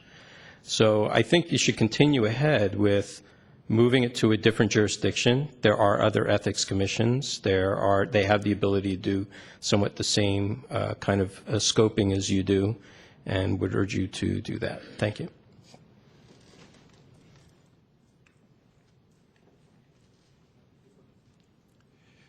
Yes, thank you very much. And of course, stop the rape at the public library. Don't give money to the Friends of the Library. Don't accept money from the Friends of the Library. I think it's wonderful when we find so many elements coming together. Let me explain. Substantial means containing any substance. Substantive means independent or standing alone. There are all kinds of things which are substantial, which may or may not be substantive. For example, if you're facing a decision to change your regulations regarding putting it in print, that you will take up complaints just because, even though a complainant dropped it, and then you decide to not make a decision about that, that's a substantial decision. A member of the public might convince you to take action. And in fact, if you look at the Sunshine Ordinance, a decision to act or not act is an action for purposes of public comment. Both of those principles apply here with respect to your obligation to be the foundation of ethical and good government, for lack of a better word, findings. And to say that you're conflicted out because you all have personal relationships, what does that say about your independent judgment? You're all appointed here from different sources. Presumably you come here with judgment that is informed by your independent perspective. To exercise that obligation to rule on ethical interpretations and good government interpretations. And just because it implicates someone you know doesn't change because that person you know is on the body with you. Your obligation remains the same, which is to give guidance to the city and to the citizens on these ethical principles. And it's the ethical principles that you're interpreting, and you need to find a way to make sure that you're fulfilling that role. As I say, this obligation doesn't go away, and you need to find a way to make sure that you're held to the same standards as everyone else. Thank you very much.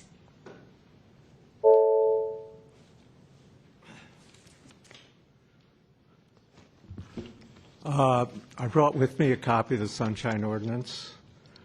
I looked in 6734, and I didn't see anything that said at the end of it except the Ethics Commission, its executive director, and its staff.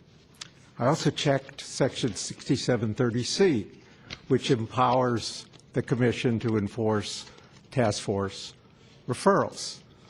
And I didn't find and the exception for the commission, its executive director, and its staff. What we have here is a failure to understand the implications of what's going on. The basic premise, or the basic bedrock principles, are set in the California Constitution, Section 3B2, and I will read it to you. A statute, court rule, or other authority, including those in effect on the effective date of this subdivision, shall be broadly construed if it furthers the people's right of access, and narrowly construed if it limits the right of access. A statute, court rule, or other authority adopted after the effective date of this subdivision that limits the right of access shall be adopted with findings demonstrating the interest protected by the limitation and the need for that interest. That's in the Constitution, and it's governing what you're doing right now as we speak. So what you have to do is construe 6734 and 6730C and determine whether you can do those exceptions. And you also have to look at your power, which you have through the city charter, section 15102. And if that says you can further the purposes of the ordinance by adopting restrictions on what you can hear against your own staff, executive director, and yourself, then I'm misreading it. It took me a little while because we only saw this on Friday to put together something that makes, I think, the point that you just cannot adopt this. You need a reasoned opinion, and you need the findings, and if you don't do that, then you are truly violating the Sunshine Ordinance and the constitutional Declaration of the Right of Public Access. Thank you.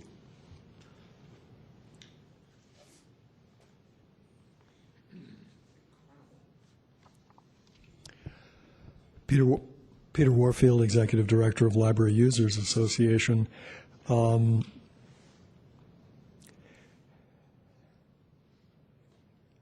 Section 67.34 of the Sunshine Ordinance has two sentences, the second of which I think is particularly notable, and I'd like to read it.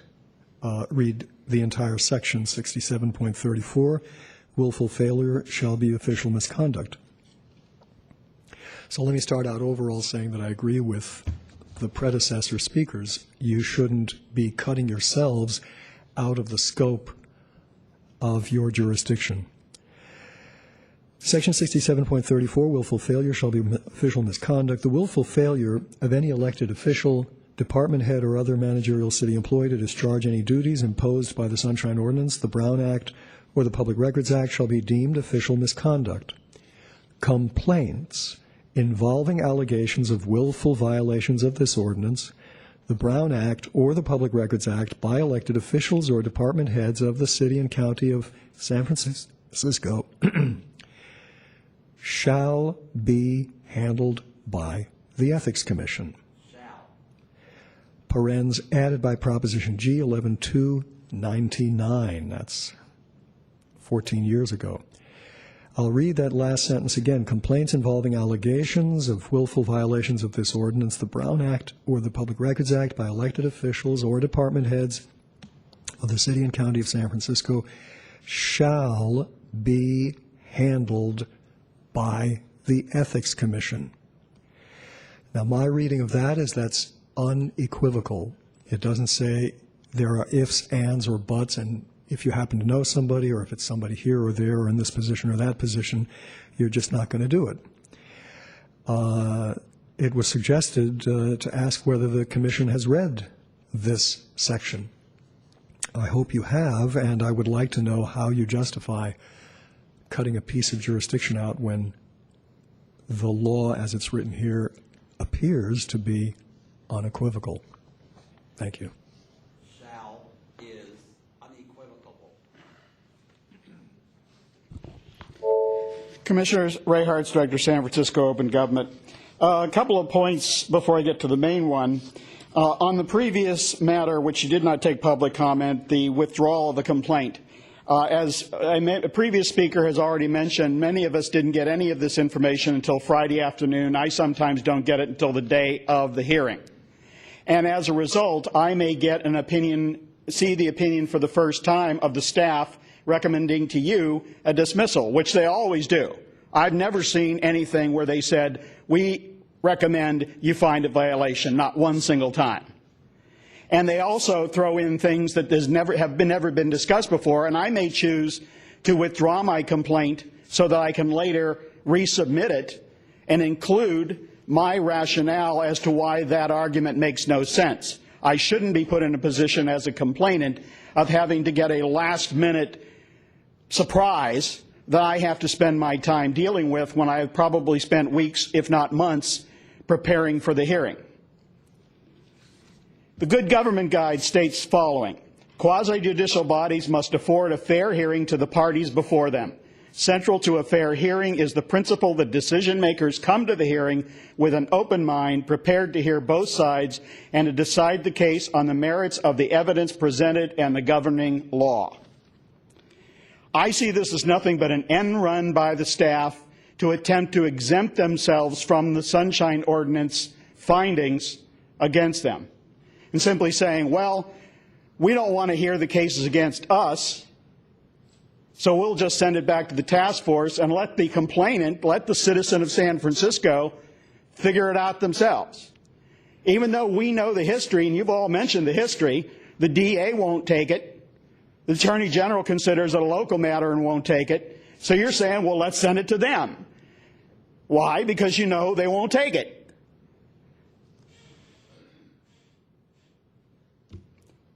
The bottom line is the task force is a separate body, and this body has disrespected it to the ultimate degree by dismissing every single complaint referred to this body. You don't hold hearings. The staff doesn't do an investigation. They simply say everything the Sunshine Ordinance decided, the task force decided, was wrong. And this has been the history of this body. For years, you dismissed them out of hand by the executive director. Then for 2 years, you pretended to come up with instructions and then finalize the instructions without any input from the task force. And now what you want to do is exempt your own staff from the Sunshine Ordinance altogether by simply removing due process. Thank you.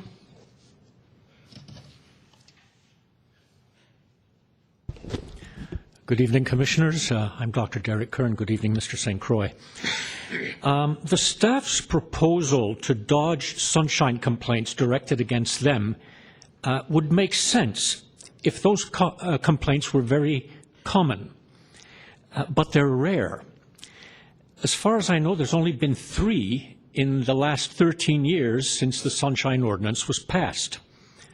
One was in 2004, when the Oakland Ethics Commission handled a complaint by Oliver Luby and Kevin DeLeban against directors Ginny Vida and Mabel Eng. Last year, the San Jose Elections Commission had a city attorney handling the Patrick Monette Shaw claim against Mr. St. Croix. And now we have Alan Grossman filing a complaint against Mr. St. Croix. So I think that's the only 3 I know about. You know that the Attorney General rejects all of your sunshine referrals because they're, quote, local matters, unquote. The district attorney has not acted and even has not responded in writing, as he's supposed to your referrals. Also, it's much, much harder for a citizen to retain a sunshine-competent attorney than it is for your staff to retain an outside ethics agency. You also know that the Board of Supervisors and the Mayor's Office have also ignored sunshine complaints referred to them. On the other hand, referring sunshine complaints against your staff to outside agencies makes sense for 4 reasons. Number one, such cases are relevant to those agencies and even intriguing to them. Number two, those agencies have a track record of handling these cases diligently. You can reduce conflicts of interest by having a commissioner rather than a staff person or the executive director approach those outside agencies. And you can reduce the imposition by offering reciprocity. So the objections raised were that it's challenging for you, it's an imposition on other agencies, and it creates a conflict of interest, but all of those can be mitigated. Thank you. Any further public comment? Commissioners? In view of the public comment?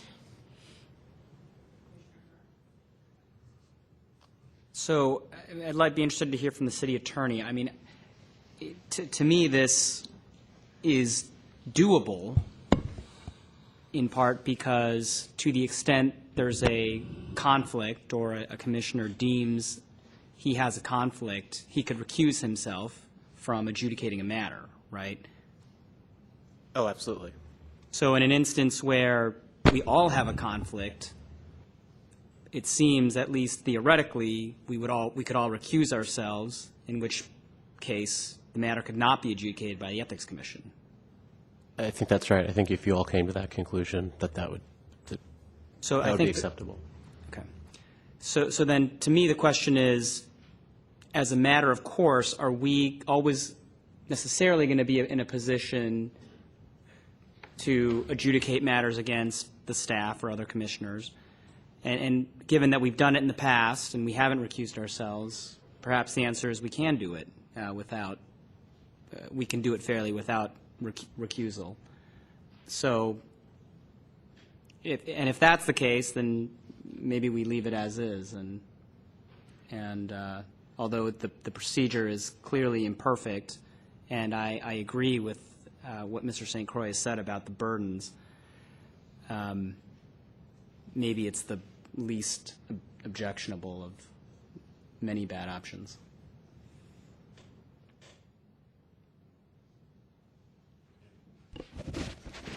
I would agree with that, Commissioner Herr. I don't think that we're trying to avoid our responsibility in any way whatsoever. I think the issue, as I was concerned about it, is the perceived conflict of interest. That's correct. In passing judgment on our own, if you will, whether it's staff or whether it's other commissioners. But perhaps the best solution is to leave it as it is. Okay. Okay, so moving on to decision point 4. No, because there's no motion is necessary on that. The decision point 4 is more a grammatical correction to the title of these regs than anything else. And changing the title would be Ethics Commission regulation, handling of regulations for violations? Right, Is and that just what adding the word handling. Is that what you're proposing? Just adding the word handling? Yeah, so it would read like this. For handling violations of the Sunshine. Yeah, I certainly have no objection to that. I don't either. Seems technically correct. Seems grammatically correct. Where are you inserting the word handling? Here, where it's underlined. Ethics Commission regulations for handling violations of the Sunshine Ordinance.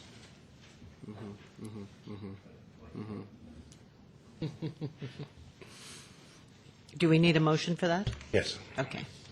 Do I have a motion? So move. I move that we amend the title to read Ethics Commission Regulations for Handling Violations of the Sunshine Ordinance. I'll second. Thank you. Public Discussion, comment. Commissioners? Any comments? Public comment? Commissioners, Ray Hartz, Director, San Francisco Open Government. The actions of this Ethics Commission and its staff constitute a pattern so blatant that I have no trouble at all labeling it a conspiracy. For years, the Commission allowed the staff to dismiss referrals from the Sunshine Ordinance Task Force with any BS excuse provided. Then the Commission spent more than 2 years pretending to confer with the task force, only to completely exclude them when it came to finalizing these rules. Once the regulations were in place, this Commission not only found in favor of the city in every single hearing and against the citizens in every single hearing, but found it necessary to actually vote the Sunshine Task Force findings were wrong. You didn't just say, we don't intend to do anything with this referral. You voted to find that their finding of violation was not correct and that you found no violation. And you did so without any hearing.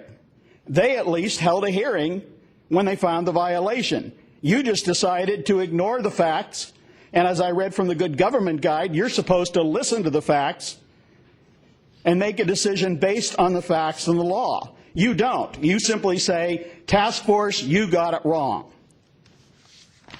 Talk about adding insult to injury. The members of the Ethics Commission have shown themselves to be so blatantly in the pocket of those who appoint them, I would think they would be embarrassed to show their faces. And that quotation I read from the Good Government Guide, I think any citizen of this city would use common sense, and any member of a jury of your peers would use common sense to say that anybody that 100% of the time finds in favor of the city and against the citizen who brings a complaint is biased. 100% of the time. You never find in favor of the complainant. You have never filed, I would bet you, one complaint before the Sunshine Ordinance Task Force and realize what an arduous deal it is to go through the hearings and get a finding, and then, for God's sakes, to get it enforced. In fact, with this body, you can't get it enforced. So what's the point? Well, the point is we can come here and beat you over the head by the fact that every single time you find against a citizen, you're saying that citizens bring specious complaints, complaints that aren't valid or worthwhile, and you do so without hearings, in many cases without actually investigating them. You simply make it up as you go along out of whole cloth and dismiss, dismiss, dismiss. And you not only dismiss the cases, you dismiss the citizens of this city. Mr. Hartz, are you for or against adding the word handling? I think it's bullshit. Whether you add it or not doesn't make a damn bit of difference because it isn't going to change. It's not a substantive change.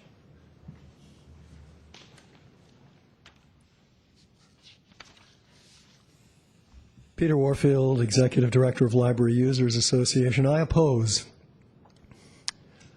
adding the word handling, and I have a different word that I propose would be much more realistic,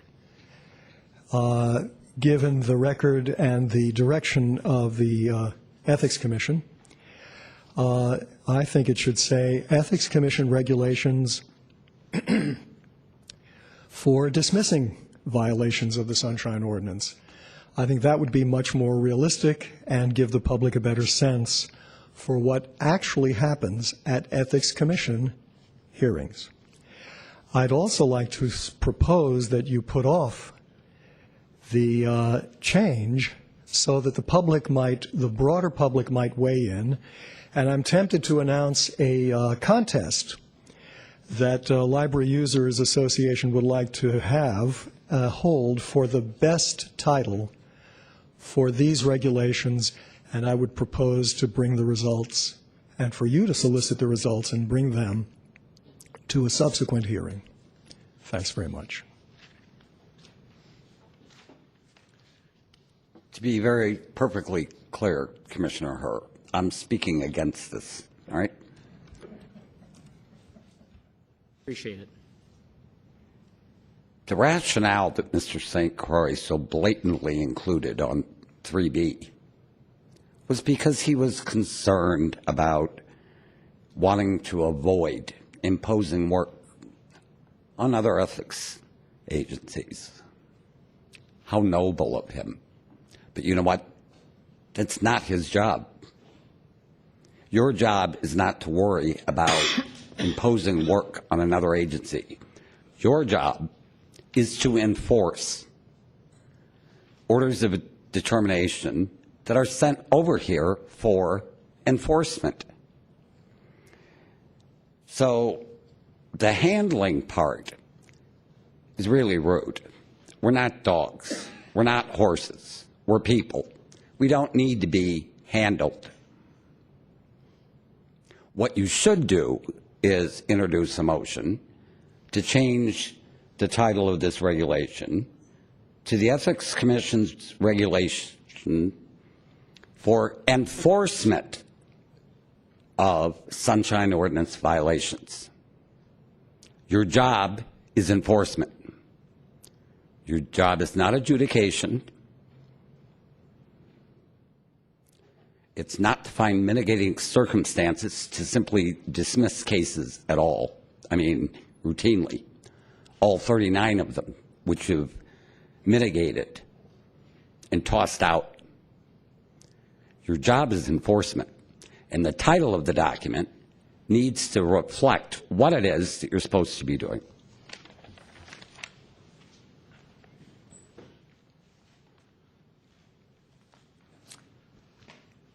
Given the 3-minute limitation on my earlier remarks, I just want to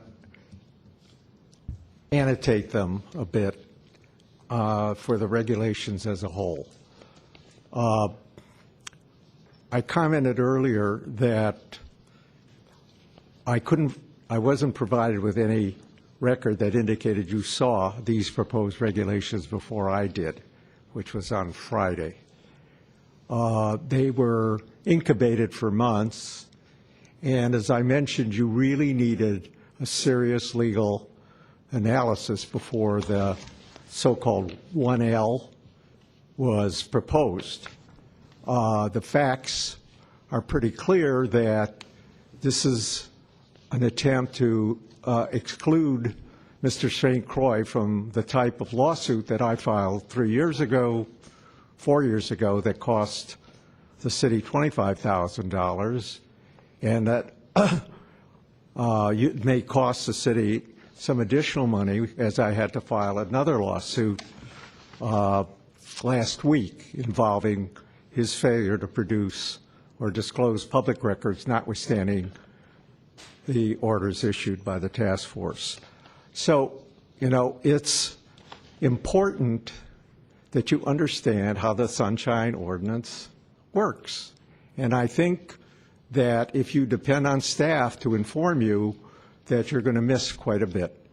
And even though you've all taken the exam or promised to take it, I'm not sure that it resonates or registered. But the section of the Constitution I read to you is pretty serious. If you check a recent case, Sierra Club versus Orange County, you'll see that the Supreme Court of this state has used it very dramatically in order to find for a party seeking a set of public records. And I would hope that if you do anything like this again, that there will be a serious legal approach to it, because that's what it really requires. Thank you.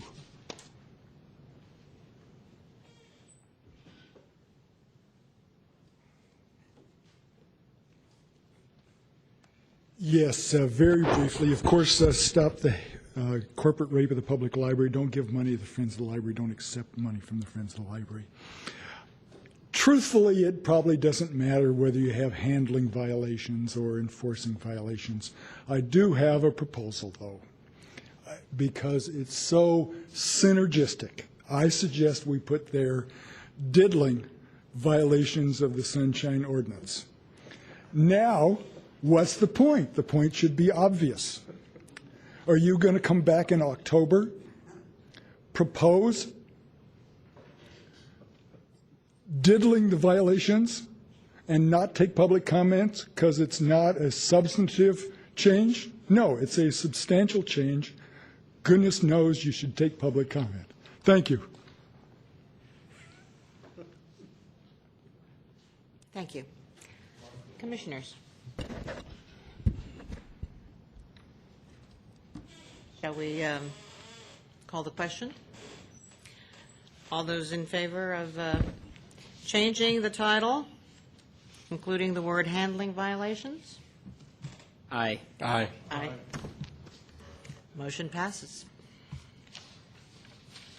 Thank you. Although I will say the contest was a creative idea. Still could be done.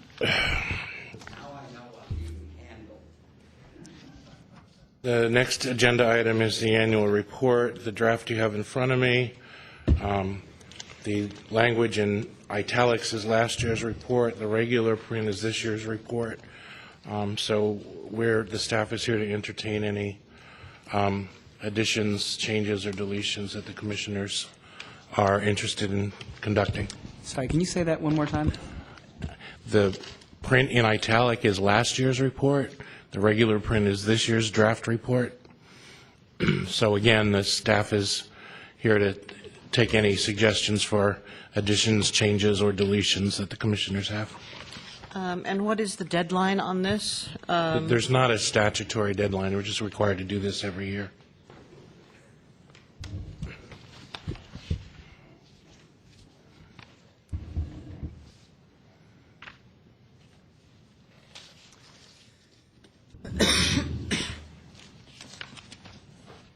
Well, it seems to me that we probably need to read this carefully and then give you our comments.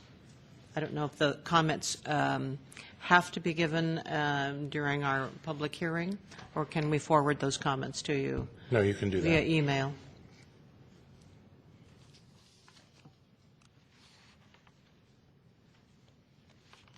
Any comments that you want to share with us about the annual report that you've put together? And I think it's self-explanatory. Mr.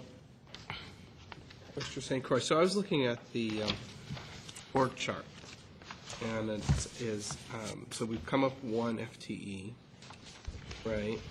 And I think I saw that there was a special projects assistant.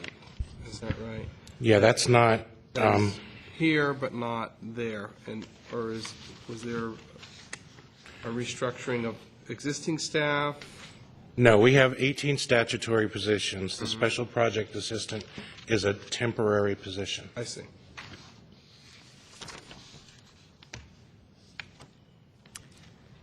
I had a suggestion.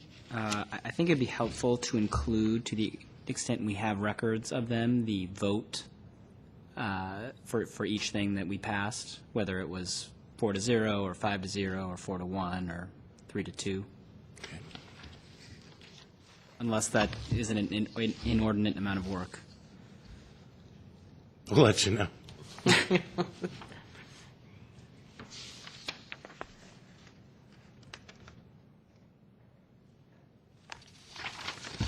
If there are no questions or comments on the annual report at this point, perhaps we can move on to the next agenda item. I had one comment that I want to thank the staff. I think you guys accomplished a lot this year, and I think we've made a lot of progress in several areas, and I appreciate the hard work and effort that went into it. I concur. Yeah, absolutely. Public comment on the proposed annual report? Commissioners, Ray Hartz, Director, San Francisco Open Government, and to make sure Commissioner Herr isn't upset, I'll be very specific. I would only suggest a few minor modifications for acceptance of this annual report. In the first paragraph, strike the words, quote, "the citizens of San Francisco," end quote. I would suggest that this same change be made throughout the report wherever, quote, "the citizens of San Francisco," end quote, in any form may appear. Same paragraph, insert the word "not" before the word "enforcing." In the second paragraph, on the fourth line, insert the word fails to before the words, quote, raises public awareness of ethics laws. I have yet to see anything you do to raise the awareness of ethics laws. On page 16, under advice and opinions, change, quote, answers public inquiries to read, quote, evades public inquiries, as is supported by Mr.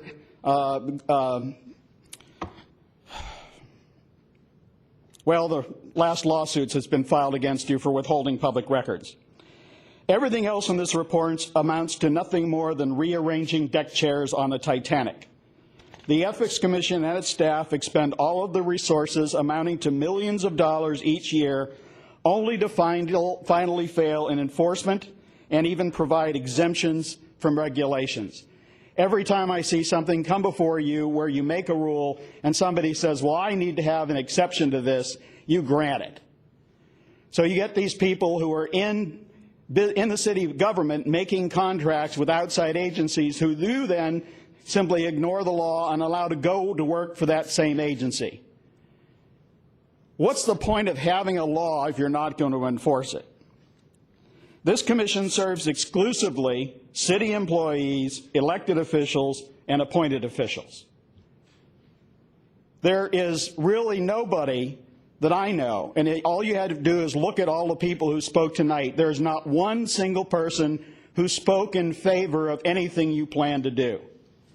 Everybody who really looks at this commission, studies its actions, reads its documents, looks at its procedures, comes to the conclusion that it's either A, not worth the effort because you won't change, or B, something that has to be said simply to get it on the public record, which is why, again, I fought so hard for my 150-word summaries. For years, what you managed to do is play this hide-and-seek little game and keep the public from getting anything in the official record to denounce it. Ask yourselves, what have you actually done to make this city more ethical? I dare you to open that up to the public.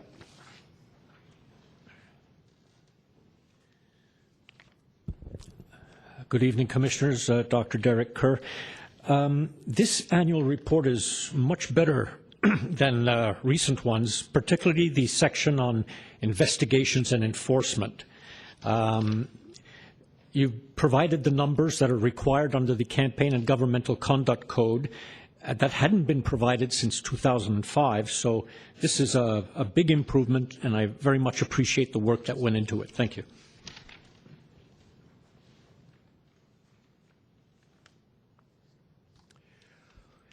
Peter Warfield, I unfortunately haven't had an opportunity to review the 21-page report prior to the meeting, so I certainly agree with the direction you're taking, which is to hold off a decision on this, or that's what I understood you to be doing. So I agree with that and think you should go right ahead and do that.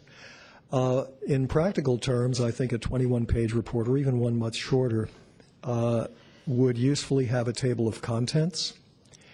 The previous speaker mentioned a section that he particularly appreciated, and the only way I have of knowing that it even exists or where to find it is to try and go through 21 pages or wherever it is that I will run into that section.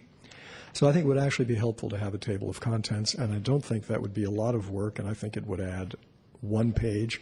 Your last page is blank, so I don't think it would add any sheets of paper. When I picked up my copy of the report, or tried to on the table, I noticed, if we can go to the display, I noticed there seemed to be a hair on the top copy, which I tried to brush off and was unable to do. So I went to the second copy, hoping that what looks like a hair would be not there. But I found, as you can see from this copy and the several others, that what looked like a hair on the cover was present at all the copies that I could see. And so I asked myself, is there some significance to what looks like the hair or maybe the nose of an airplane. Seems to be lacking windows for the pilot to see out of. So I would like to inquire whether that's a part of the report and what, if any, significance it might have for the public to understand, because if it has significance, it's a code that I don't understand. Thanks very much.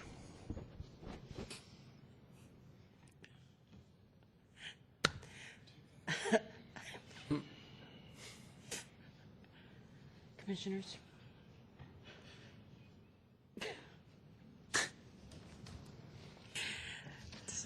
Appreciate the humor, Mr. Warfield. We'll make sure that the final copy is a clean copy. Can you make sure of that, Mr. St. Croix? Thank you. Okay, so any further public comment? All right. Our next item is performance evaluation for Mr. St. Croix, and we need to decide whether or not we want to go into executive session for the evaluation of Mr. St. Croix. Is there a motion to go into private session? I move that we Executive go session? into private session. Second. All in favor? No, public comment. Oh, public comment. Of course. Commissioners, Ray Hartz, Director, San Francisco Open Government. And I do believe that these should not be in closed session. They ought to be open to the public so we can see what your directions to the Executive Director are and how well he concludes, in your opinion, his job. Wouldn't I like to be a fly on the wall in this closed session? My real feeling is that neither Executive Director St. Croix nor the Ethics Commissioners would ever want documents produced in the closed session to see the light of day. Neither would they want any member of the public to overhear the discussion. I'm certain the ED, double entendre intended, has for many years successfully evaded any real enforcement of ethics in the city of San Francisco. One only has to look at the public record to see that year after year after year, nothing changes. City employees, elected and appointed officials, or anyone in city government does what they want without fear of repercussion. What we really need is a ballot initiative to change the appointment of ethics commissioners away from the persons whom they oversee to direct election by the citizens of this city. The only way we're going to get ethical oversight of other bodies is to make your positions elected by the citizens so that they don't have a private axe to grind. You are all appointed by various city agencies over whom you hold hearings. And surprisingly, in every case, you find them not in violation. And if someone looks at it, actually looks at the public record, you'll see that's the case.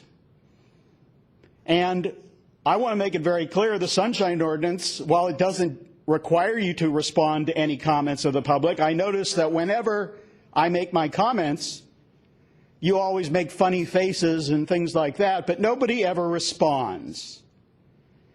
And what's the legal maxim? Silence gives consent.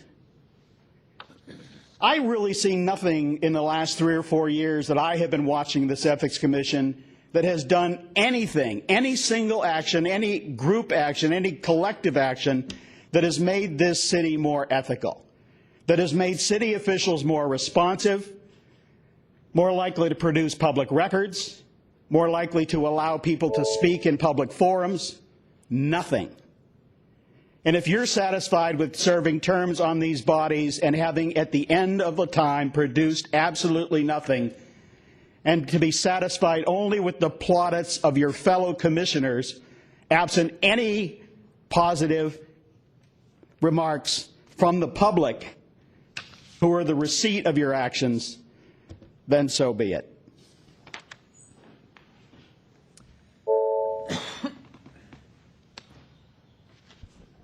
Peter Warfield, Executive Director of Library Users Association. Regarding the performance evaluation for Mr. St. Croix, I suppose he has already written it for you. But to the degree that you or any member of the public or the press have the ability to think independently and to come to conclusions independently and to take actions independently, as others have noted, and myself too, his actions seem always to diminish and disrespect the public interest and the law.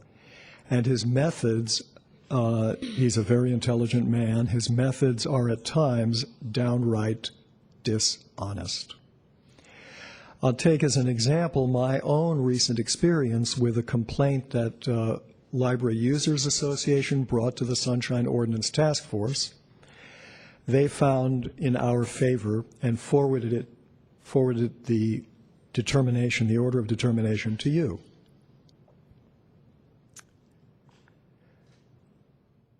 What happened? Mr. St. Croix wrote a description for your benefit of what the issues were, and right from the start asserted that it was a complaint from an individual, Peter Warfield, against another individual who happened to be the public relations person at the agency, who had never had anything to do with the case whatsoever other than coming to represent the city agency at the Sunshine Task Force. Multiple times in that case, from the Sunshine Ordinance Task Force, from our complaint, it was very clear our complaint was a Library Users Association complaint against the Arts Commission. That's what the order of determination said, et cetera, et cetera. I won't go into how many times and how many places the complaint and the order of determination and the descriptions that were included with the material that you got from Sunshine Task Force asserted that.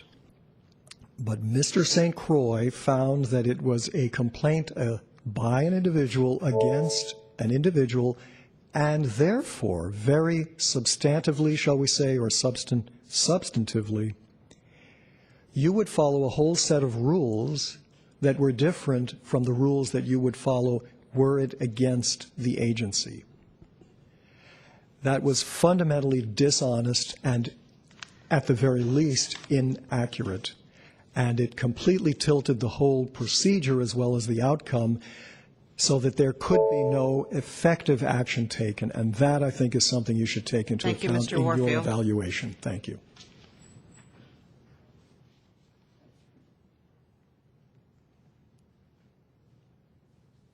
Yes, thank you very much. And of course, stop the corporate rape of the public library. Don't give money to the Friends of the Library. Don't accept money from the Friends of the Library. And it's restrictive enough to have to use one public comment on 4 separate items.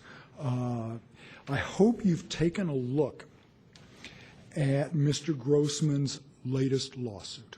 It tells a very interesting story. Mr. Grossman tries to obtain his rights under the Sunshine Ordinance with respect to Mr. St. Croix. He's treated not only with complete incompetence about the underlying issue, but no attempt by Mr. St. Croix to learn what the issues are, and in fact treats the entire controversy with nothing but arrogance as a self-defense. Of course, Mr. Grossman got a sophisticated law firm, a high-powered law firm, to take his suit because not only is it a dead-bang violation, but of course there are attorney's fees that us taxpayers have to pay for. This is repeated time after time after time. We're almost put in the position now of looking like we're unkind or inhumane. We want to start our sentences with poor Mr. St. Croix. But unfortunately, it's not about Mr. St. Croix. When you say that you respond to an automatic defense of St. Croix Every other department in the city says, well, the Ethics Commission's just as bad. You know, we support our administrator no matter what. You know, the Ethics Commission does the same thing. In fact, when you say that it doesn't matter that Mr. St. Croix is incompetent or reacts with arrogance, with refusal to learn the issues, that says that the Ethics Commission itself doesn't matter. And when you say the Ethics Commission itself doesn't matter, you're saying responsibility and accountability in city government doesn't matter. And to send that message is not a message that San Francisco can afford. You need to start over and send a message that you hold your director responsible. You have to get a new one and send that message now. It's finally time. Thank you.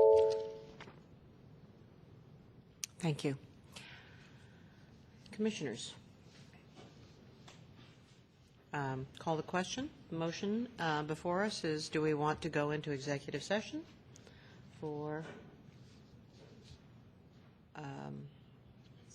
discussion of Mr. St. Croix's evaluation? All in favor? Aye. Aye. Thank you. The motion passes. We're going into executive session. I just want to say you'll make an announcement when the closed session's over. Yes. Thank you.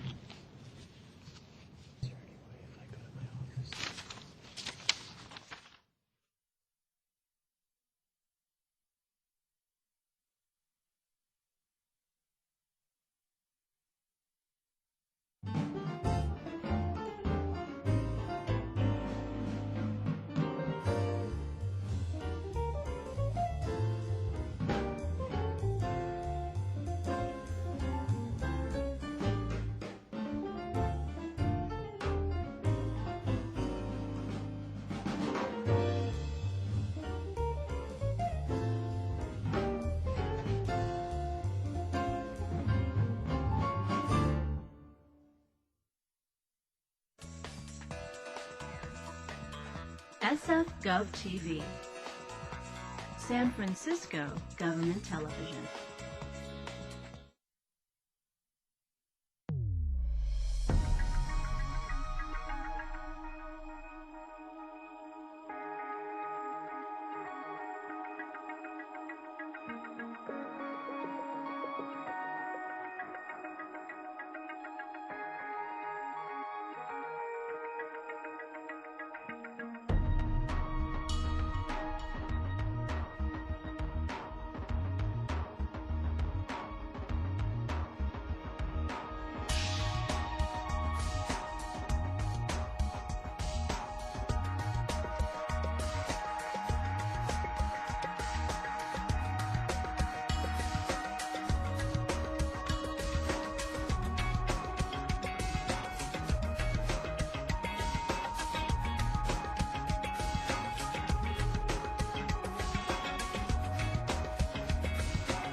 Got your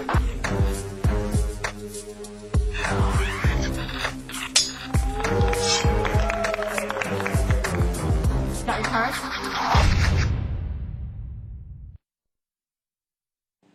So to get things started and to introduce our mayor, please welcome a great leader and director of the San Francisco Department of the Environment, Ms. Melanie Nutter.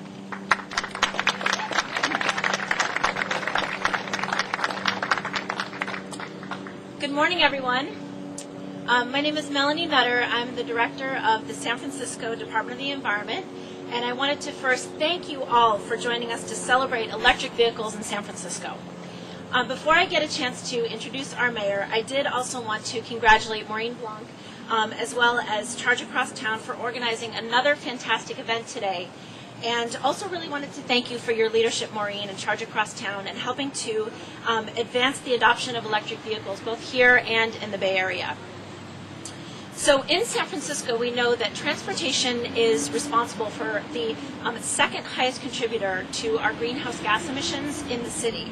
That's about 40% of our greenhouse gas emissions that do come from cars and trucks. So we know that if we're going to reduce our carbon emissions and meet our ambitious climate goals, we need to think about how green our vehicles are, as well as alternatives to being in gasoline-powered vehicles. And no matter where you live in the United States, if you're driving an electric car, your greenhouse gas emissions will be less than from a gasoline-powered car, even counting the emissions from power plants that generate electricity. But the good news is that here in San Francisco, you can drive a car that is even cleaner than anywhere else in the U.S. Already, the commercial electric power in our region is nearly 20% renewable, and statewide California electricity will be 33% renewable by 2020. We're especially proud that if you do charge your EV at one of the stations that we have installed in the city, you'll be driving practically carbon-free using electricity from the city's Hetch Hetchy hydroelectric facility. So our next carbon emission goal is to reduce our carbon by 25% below 1990 levels by 2017, and we know that a strong electric vehicle strategy is going to help us get there. And frankly, we are so proud to have a mayor that has taken this issue to heart. Mayor Lee is championing this effort by striving to make San Francisco and the Bay Area the EV capital of the U.S.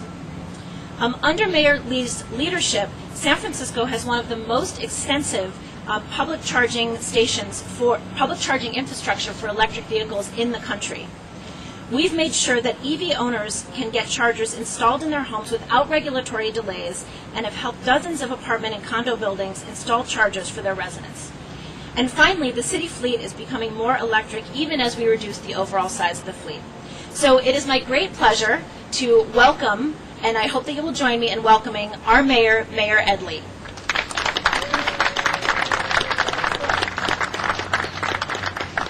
Thank you, Melanie, for that introduction, and thank you for all that you do and the Department of Environment does for our city as well.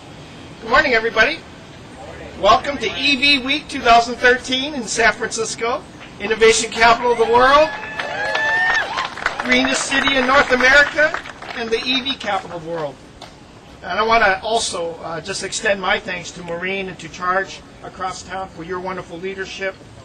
And thanks to all the sponsors. Behind me I've got Honda, Nissan, Ford, Toyota, Drive Now, Schneider Electric, ChargePoint, SAP, PG&E, SunPower, Envision Solar, and of course working with Supervisor Eric Marr as well. It's wonderful to see so many of our electric vehicles here today to demonstrate the very different models that are available to the average customers. And I really do take pride in this whole area and in us as a city being the innovation leaders pioneering in our electric and alternative fuel vehicles. In fact, when Lieutenant Governor Newsom, when he was mayor, he did ask around to all the department heads who'd like to help me establish the electric vehicle. And I, of course, carefully put my hand up. I didn't know exactly what he meant, but I'm sure glad I did, because it's been one of the most fun things to do for the city, enjoyable to provide that alternative to people and watch it grow. And I've been able to see it grow.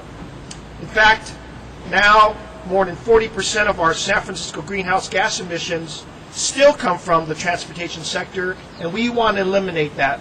We are with not only our Lieutenant Governor. You heard Governor Brown last week. He made the charge that climate change is one of the most important things we have to do, and I want to help him make sure we lead the effort right here in San Francisco and the Bay Area.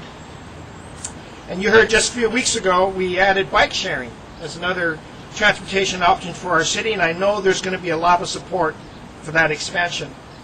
We are and have been and will continue to be a transit-first city.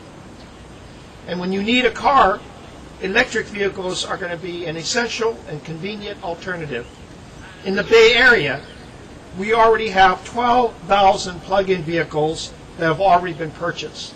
And that's significant. That's a huge milestone because it represents 1/3 of all the plug-ins that are sold in the entire state and almost 20% of all EV sales in the entire country.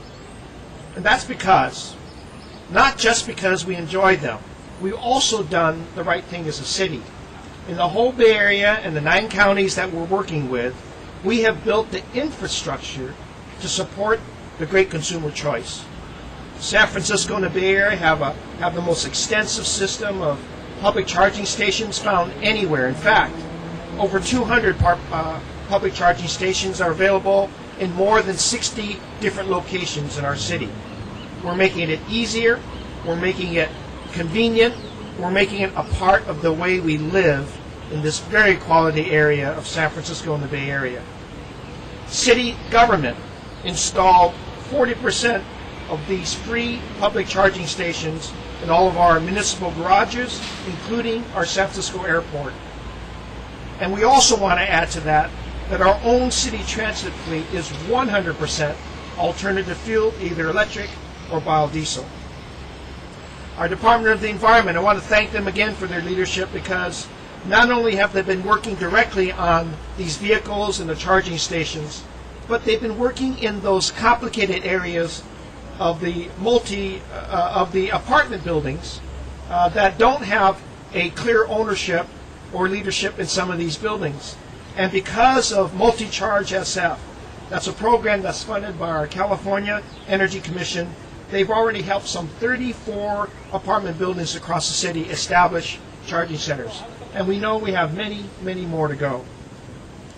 Whether it's our own employees or for the public, private companies are playing a very important role in making EV infrastructure available to the city.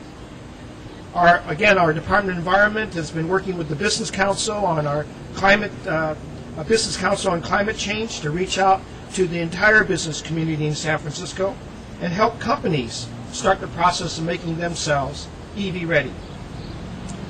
Manufacturers, car sharing businesses, clean energy and tech companies are all working with our nonprofits, our property owners and government to create jobs and to fight climate change while we're doing this EV movement. So by working together and innovating together, our city is setting the way and we are getting things done. I encourage everybody to come down here and check out the wide range of available plug-in vehicles that are here today. And while you're here, you might want to take a look at those all-electric scooters that Scoots out here with. Because when you're younger, you could probably do that. But even when you're older, I want to get on one of those pretty soon. And of course, check out another great innovation, our nation's first mobile solar charging station. Watch out for that. That's going to be great. And of course, as mayors do, I get to proclaim today the beginning of EV Week in San Francisco, and let me present this proclamation to Maureen and thank her for all of her wonderful work. Maureen?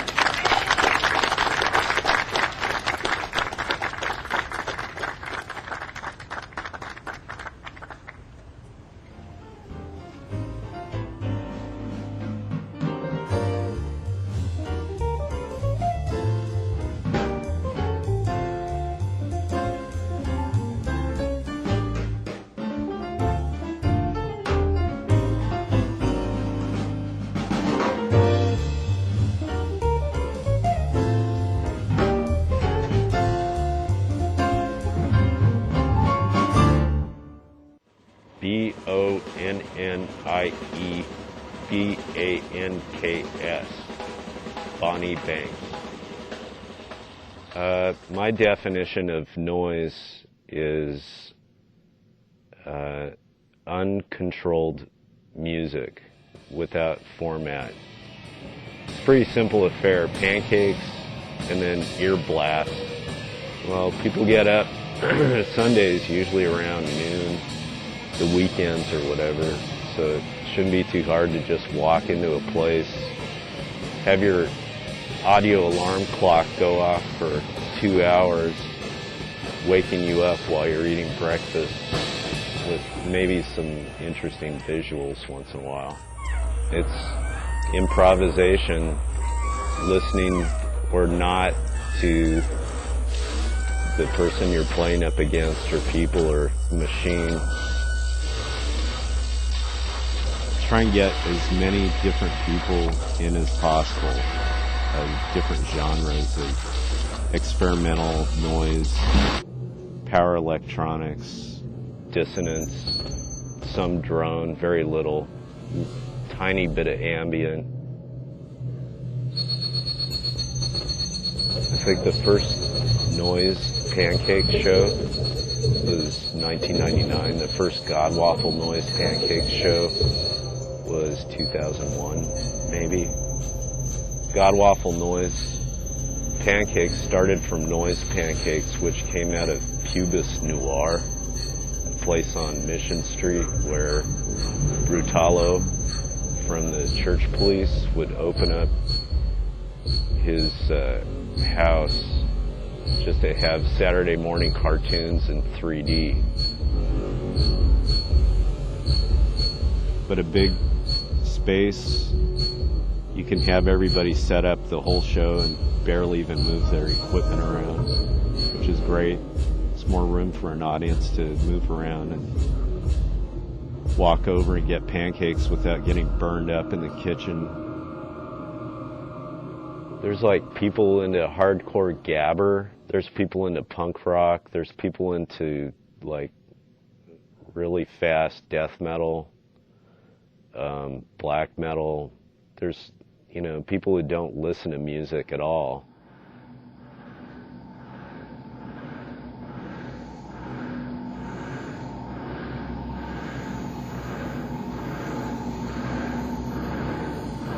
A guy like Larney Fox set up this huge motor-driven harp. I don't know how to explain it. There's maybe 40 little motors that he had running over strings and wires, and then played each string individually with a mixer. There is a feeling of euphoria when somebody is really good at what they do. If you're at a live show and you're experiencing a subwoofer trying to push your bowels out of your rear, it's a lot different. A lot of noise acts, you gotta realize, don't get to play clubs that have a cleaning schedule, a guy coming in the morning and emptying the beer bottles. They'll play a warehouse or a bedroom. If you've traveled around, you'll see the exact same kind of weirdos doing their own thing. It seems like in the Bay Area, it's even more absurd. There seems to be a lot more people than in a place like New York or Tokyo. We did a show in New York, and people that I didn't think anybody was at hardly have come up and said, I saw this show. I wish there was some kind of breakfast noise thing going on out there. I think a lot of people have just like beamed walking out of those shows, or just said that was incredible, or I can't believe it's over already, you know, after 2 hours. If you're reluctant to enjoy something like this, it'll probably take a mass of peers to sell you on it, so it's fine if you stay away. It's most of the people that come to these shows are pretty happy to be there. You may not be one of them, which is fine.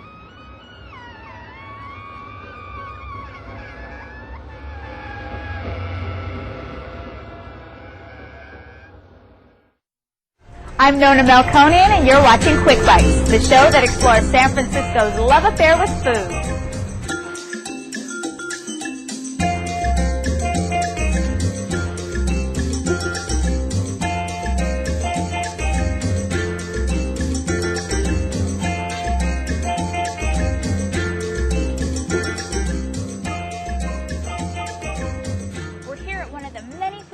Districts of San Francisco, the 18th Street corridor, which locals have affectionately dubbed the Gastro. It's a cross between the Castro and gastronomic. Get it? Gastro.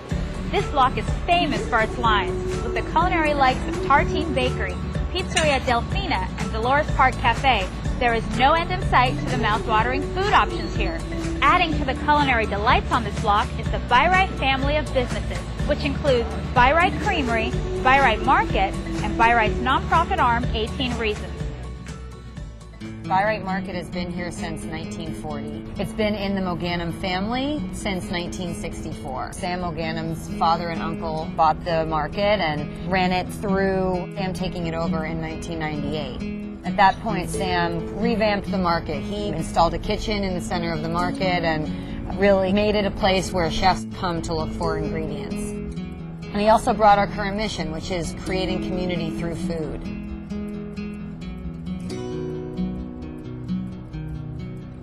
So we define our community as having 3 parts. We like to draw it as a triangle where it's comprised of our producers, those that make the food, our staff, those who sell it, and our guests who come and buy and eat the food. And we really feel that we wouldn't exist if it weren't for all 3 of those components who really support each other. And that's kind of what we work towards every day. By-Right Creamery was opened in 2006. The 2 pastry chefs who started it, Chris Hoogerheide and Ann Walker, who's actually Sam's wife, used to supply all the pastries and baked goods for the market. And they found a space on the block to do that, and the ice cream kind of came out as an afterthought. They realized the desire for ice cream, and we now have lines around the corner, so that's been a huge success. In 2008, Sam started 18 Reasons, which is our community and event space, where we do 4 or 5 events a week, all around the idea of bringing people closer to where their food comes from, and closer to each other in that process. 18 Reasons was started almost 4 years ago by By-Right Market as an educational arm of their work.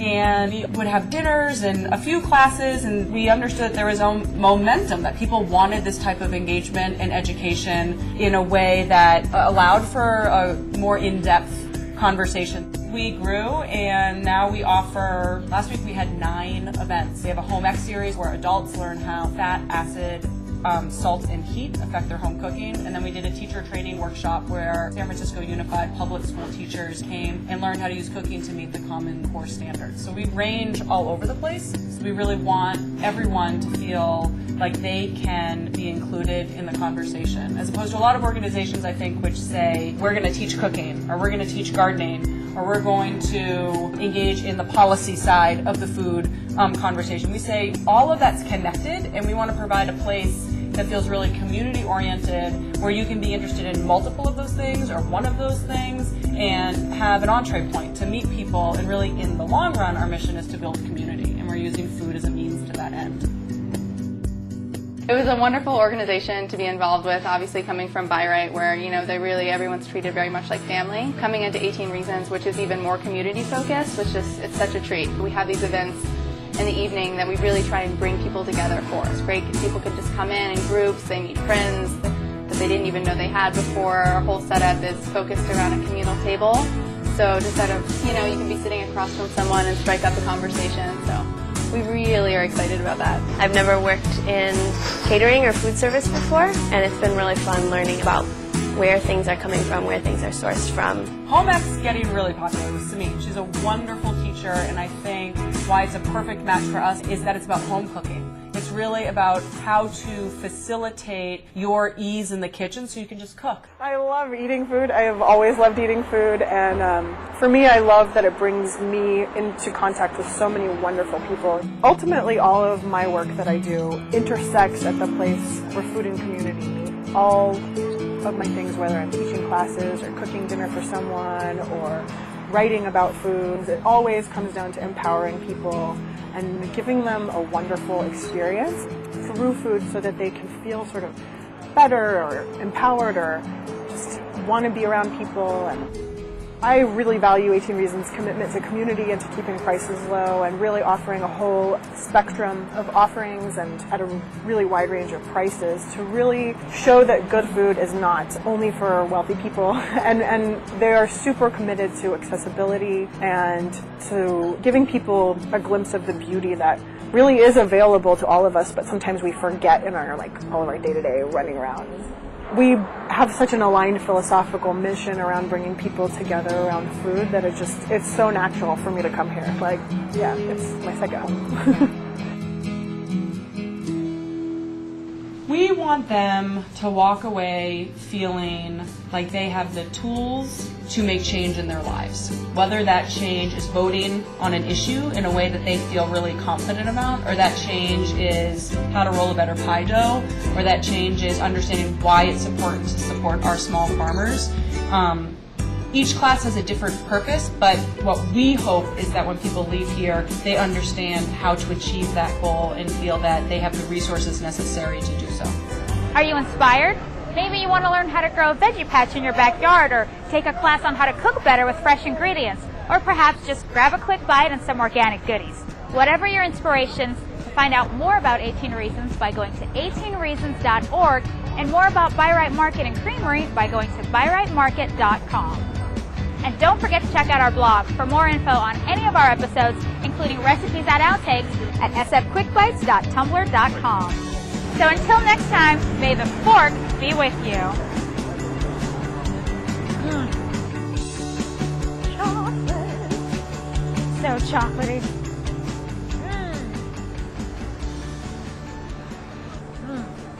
Oh wow, this is awesome.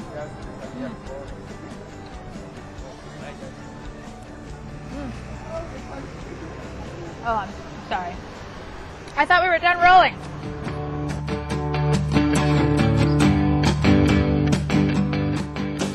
Así te darás cuenta que si te engaña duele.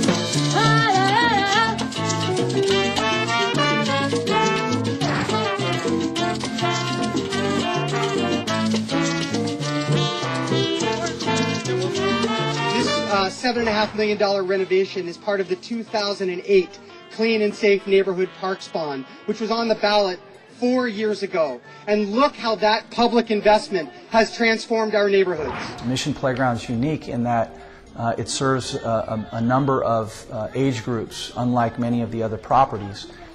It serves small children with the children's playgrounds and clubhouses. It has basketball courts. It has an outdoor soccer field. So there were a lot of people that came to the table, had their wish list, and we did our best to make sure that we kind of divided up spaces and make sure that we kept the old features of the playground, but were able to enhance all of those features.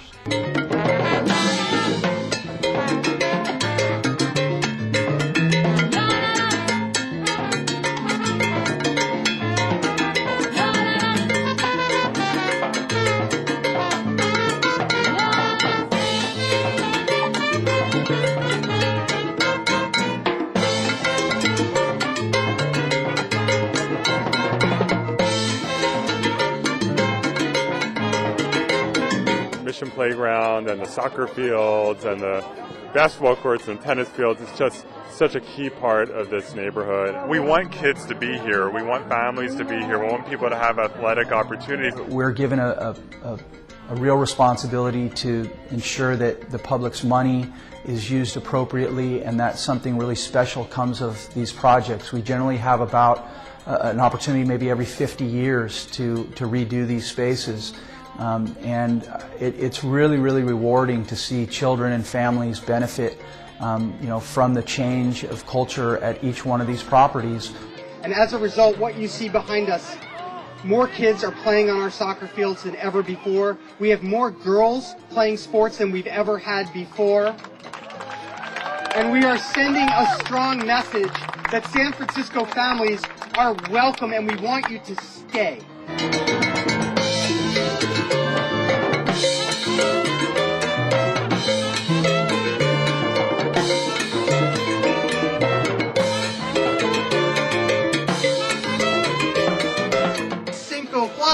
tres, dos, uno. This park is open.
Projects that are shaping the area. So we're delighted, Mayor Lee, to have you with us. I'm not going to go through your long bio. I hope everybody knows the good work of Mayor Lee, and I do want to thank him for being such a can-do mayor who works so tirelessly and enthusiastically and gets so. On December 28, 1912, San Francisco Mayor Sonny Jim Rolfe stared into a sea of 50,000 of his constituents who had gathered at the intersection of Geary and Kearny.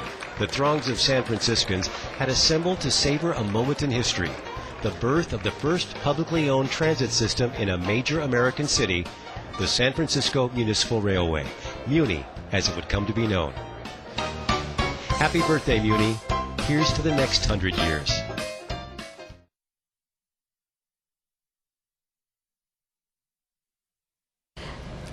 Well, good morning, everyone, and thank you for joining us today on this very historic day.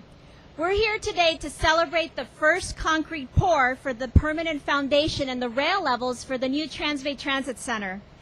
If you can all remember, about 3 years ago, we were here after completing the temporary terminal for the groundbreak of the new station. And as you look around you here today, you can see that we've come a long way since August of 2010. Since that time, we demolished the old terminal. We recycled nearly 100% of the materials used to build it. We built a shoring wall on the perimeter of the new station. We excavated down to 65 feet below street level. We installed temporary traffic bridges to keep the traffic moving and a vast internal bracing system. We relocated all utilities. We installed a geothermal piping system that's going to help cool the facility using the Earth's natural temperature. We installed waterproofing. We put in 1,800 drilled micropiles and reinforced steel. So far, we've completed about 80% of the excavation of the transit center, in the process removing about 600,000 cubic yards of mud and clay. And in fact, today, as a token of our appreciation to our speakers, we're going to be giving them samples of the Old Bay clay deposited from the last ice age, which we recovered. That was about 100,000 years ago. So we'll be giving this to our speakers. They were collected in 2013 and from about 100 feet below the station. Today's concrete pour for the foundation of the transit center is particularly exciting because the foundation is going to be the first permanent structure of this project. For the entire rail levels in total, we're going to be pouring 142,000 cubic yards of concrete, which is the equivalent of 30 Olympic-sized swimming pools. We couldn't have achieved this milestone and maintained our construction schedule without the dedication of so many people here today. The men and women who work on our site daily, the people who manage the construction, our funders, our fellow government agencies, and of course the public. Reaching this point, of course, in the project would not have been possible without the federal funds from the American Recovery and Reinvestment Act. Funds which have put thousands of people to work in construction right here in San Francisco. 2,400 people to date have worked on our project thanks to the American Recovery and Reinvestment Act funding, which we received $400 million from. This funding was the result and was secured as a result of the hard work and dedication of our congressional delegation, all led by House Democratic leader Nancy Pelosi. Leader Pelosi is a national treasure, and we're so honored to have her here today. I can't tell you how appreciative we are, Leader Pelosi. So without further ado, it is my pleasure to introduce our leader and welcome back a woman whom I have the greatest admiration for, House Democratic Leader Pelosi.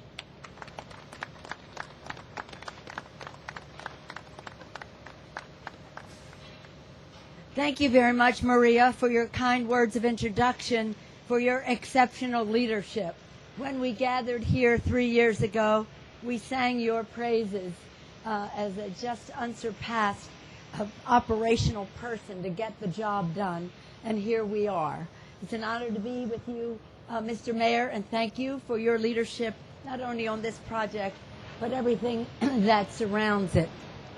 Supervisor Kim, thank you for your leadership as the Trans-Bay Joint Powers Authority Chair, as well as a member of our Board of Supervisors. Michael Theriault from the Building and Construction Trades Council. Of course, none of this would be possible without the building trades. Your leadership has been essential to our success. Thank you for that. And as I acknowledge leaders who are here, Steve Heminger, I saw, I know that Willie Brown and Gavin Newsom will take pride, hi Steve, in what is going on here. Our mayor, Mayor Lee, has been sort of a catalyst to bring so much together, whether it's about enabling this to go forward, whether it's about tax policy, enabling other construction and attracting other businesses here. His name, Mayor Ed Lee, is synonymous with jobs, jobs, jobs in San Francisco. Thank you for your leadership, Mayor Lee. And as I acknowledge the dignitaries who are here, I want to pay tribute to President Barack Obama and his as Transportation Secretary at the time, Ray LaHood. President Obama was insistent that we pass the Recovery Act, of which San Francisco has been a major beneficiary, not just with this project, many other projects in the city. I hope that he can visit soon so he can see the fruit of the American Recovery and Reinvestment Act. When we arrived, Maria was telling us that one of the, there was evidence when the construction began of ships arriving in San Francisco at the time of the gold rush. And at that time, people came here, rushed here with their hopes, their aspirations, and their dreams to make a better life. That tradition is continued today as we go forward with this project. It is in the tradition of San Francisco to be about what is new, to be about innovation, to be about commerce, to be about jobs for families in our city. In that regard, as the cement is poured today, tradition of leadership continues. As we pour the concrete, I guess it's concrete, I'm saying cement, into the first permanent part of the new Trans-Bay Center, God, we are literally laying the foundation for the future of transit-oriented development in the Bay Area. By our actions today, we are setting the cornerstone for the new Grand Central Station of the West. We are staying on track to connect cities and communities throughout the region and across the state. Scott Boulay, I notice, is here as well. Thank you, Scott, for your leadership. We are opening the doors to public transit options, reducing congestion on our roads, and cutting carbon emissions. Very important. And on every pour of concrete on this site, we are moving one step closer to solidifying the Trans-Bay Transit Center as a center for jobs and housing, retail and recreations, a crossroad of commerce. All of the things John Burton said it would be, right, Maria? Let's applaud John Burton for his leadership on this subject. I mentioned that it would be the Grand Central Station of the West, and why? This center will be a place where riders can board high-speed rail trains as part of the development of California's high-speed rail system. It will bring capital, commuters, and consumers to our city through a system that is better, faster, and cheaper.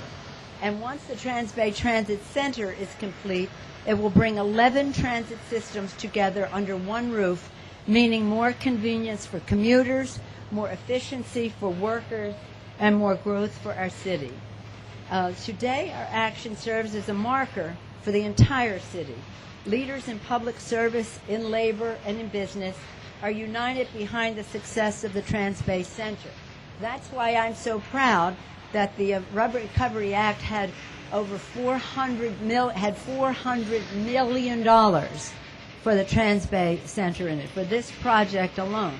That doesn't count Central Subway, the Presidio, all of the other transportation issues. As I always say to the workers who make all of this possible, as we thank you, our hopes are riding on you because you make all of this possible. So let us again salute the men and women in hard hats who make this all possible for us. Standing together, these leaders are keeping San Francisco at the forefront of good jobs, Davis-Bacon, prevailing wage, good-paying jobs, a growing economy, and a thriving middle class, keeping families in San Francisco. Working together, the men and women pouring concrete today and the laborers continuing the work in weeks ahead and months to come will keep this city on the cutting edge of progress. Thank you all, each one of you who is here, for your leadership. Thank you to our workers for this partnership, for this commitment to the Transbay Transit Center. I can't wait to tell the President about this exciting occasion and for him to visit to see for himself how working together we are advancing the aspirations of the people of San Francisco, the entire Bay Area. And I thank all of you, starting with the mayor, for your role in this. Thank you so much.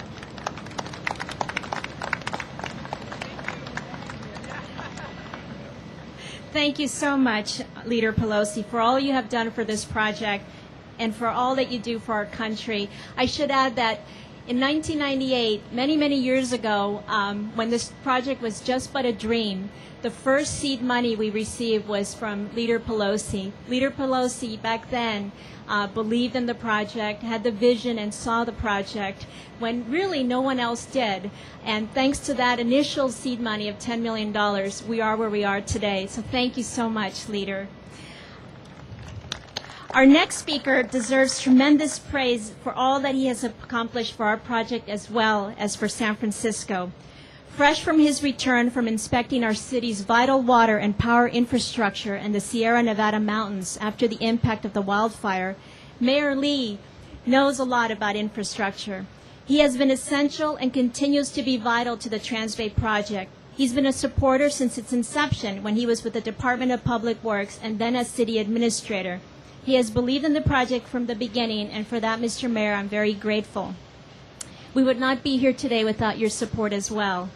Under Mayor Lee and due to his leadership, San Francisco adopted the Transit Center District Plan, which rezones the Transbay area to promote transit-oriented development. It will also provide crucial financing for the Transbay project and other infrastructure to realize our mission to make the Transbay community a national model for sustainable development. And with that, it gives me great pleasure to introduce our mayor, Mayor Lee.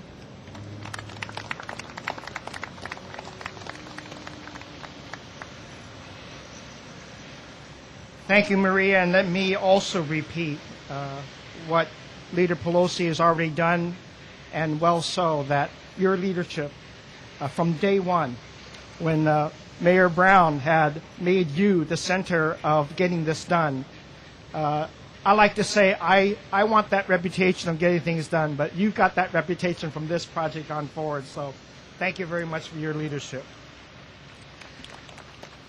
Hello, everybody. Thank you for being here today.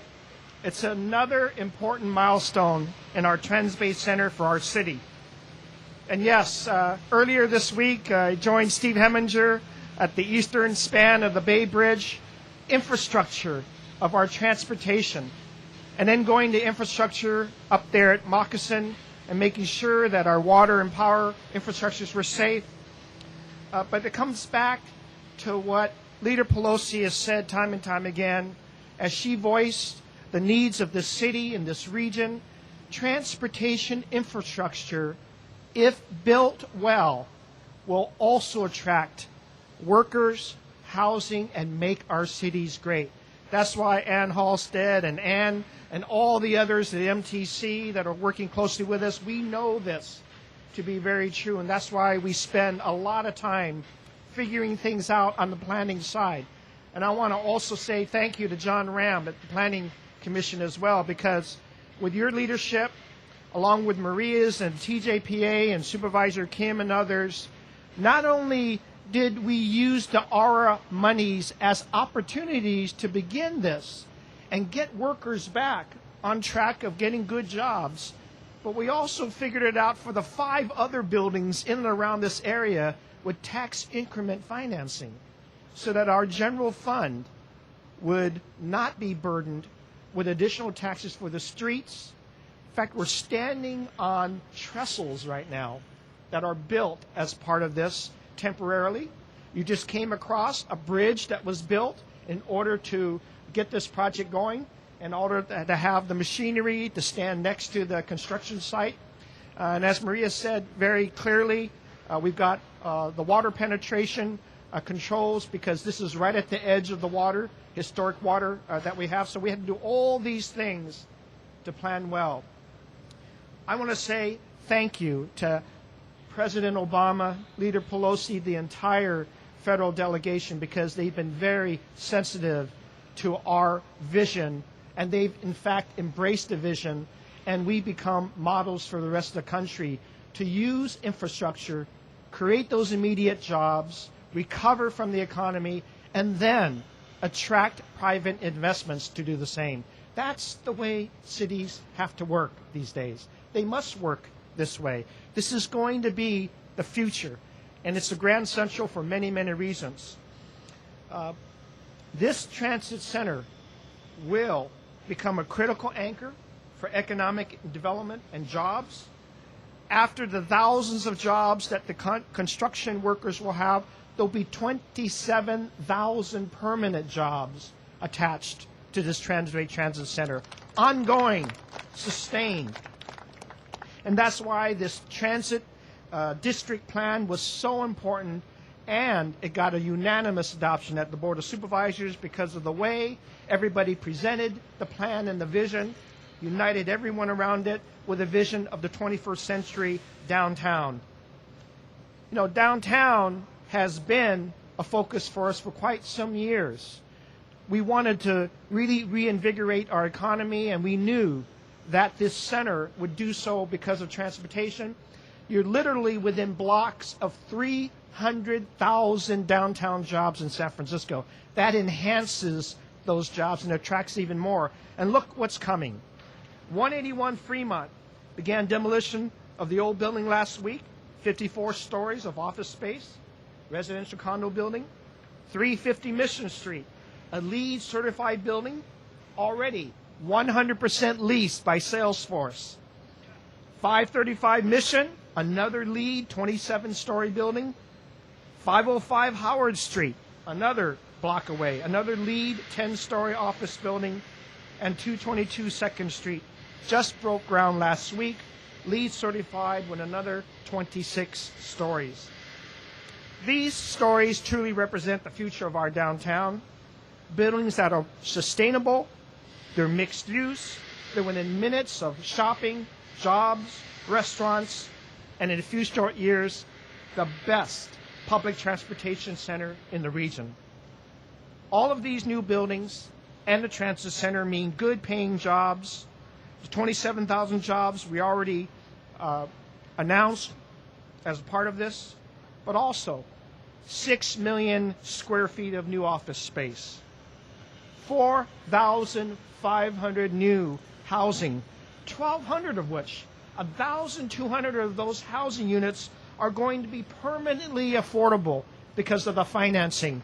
And housing, affordable housing, has become just as important as transportation in our city.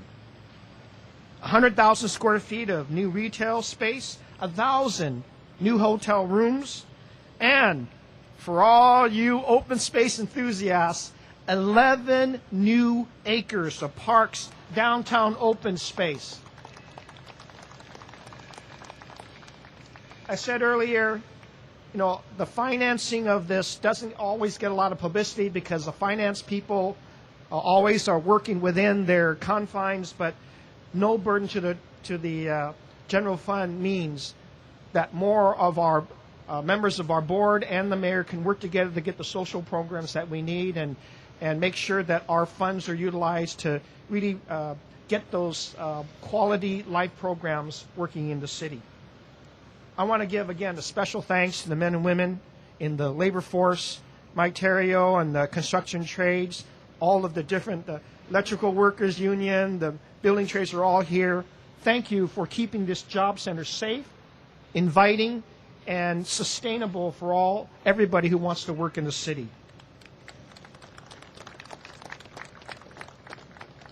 Again, thank you to Leader Pelosi. Thank you to the entire federal delegation with Senator Feinstein, Senator Boxer. Certainly our Federal Transportation Administration is here today. Thank you again for working with us closely, not just on this, on Presidio, on the bus rapid transit systems, on the Central Subway. They're all going. The tunnel boring machines are already in. They're working their way through 100 feet at a time, and that's all going to be very complimentary. Also want to give a good shout out to Governor Jerry Brown and both leaders of the state houses, Steinberg and, of course, Perez, for their leadership. And then Supervisor Kim, thank you. The TJPA has been there from the beginning. We created that entity to make sure that we all work together. You're pulling all of the different transportation agency, Ed Riskin's here as well, to make sure that we're not only getting this center done right and working with the TJPA, but we're going to meld it into the vision of high-speed rail, the end of a very important line.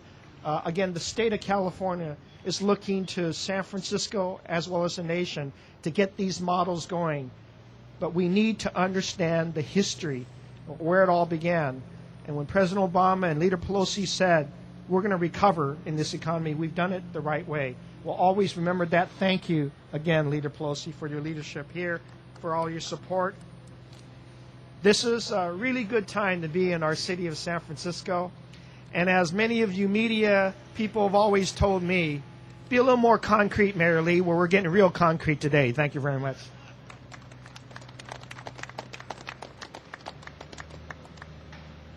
Thank you, Mr. Mayor. It's so wonderful to see so much work happening in San Francisco.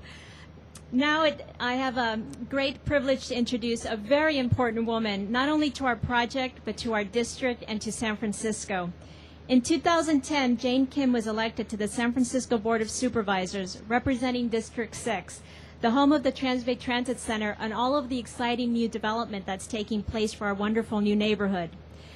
The TJPA Board, recognizing Supervisor Kim's leadership and her caring for our project, immediately appointed her to the TJPA Board of Directors, and then she was also appointed to serve as chair on our board.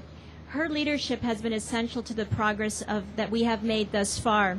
She's thoughtful, she's caring, she asks a lot of good questions, and she provides valuable input.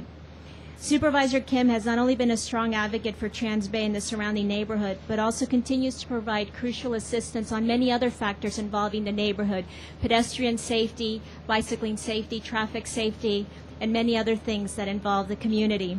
It is my great pleasure to introduce the chair of the TJPA Board of Directors and our District 6 Supervisor, Jane Kim.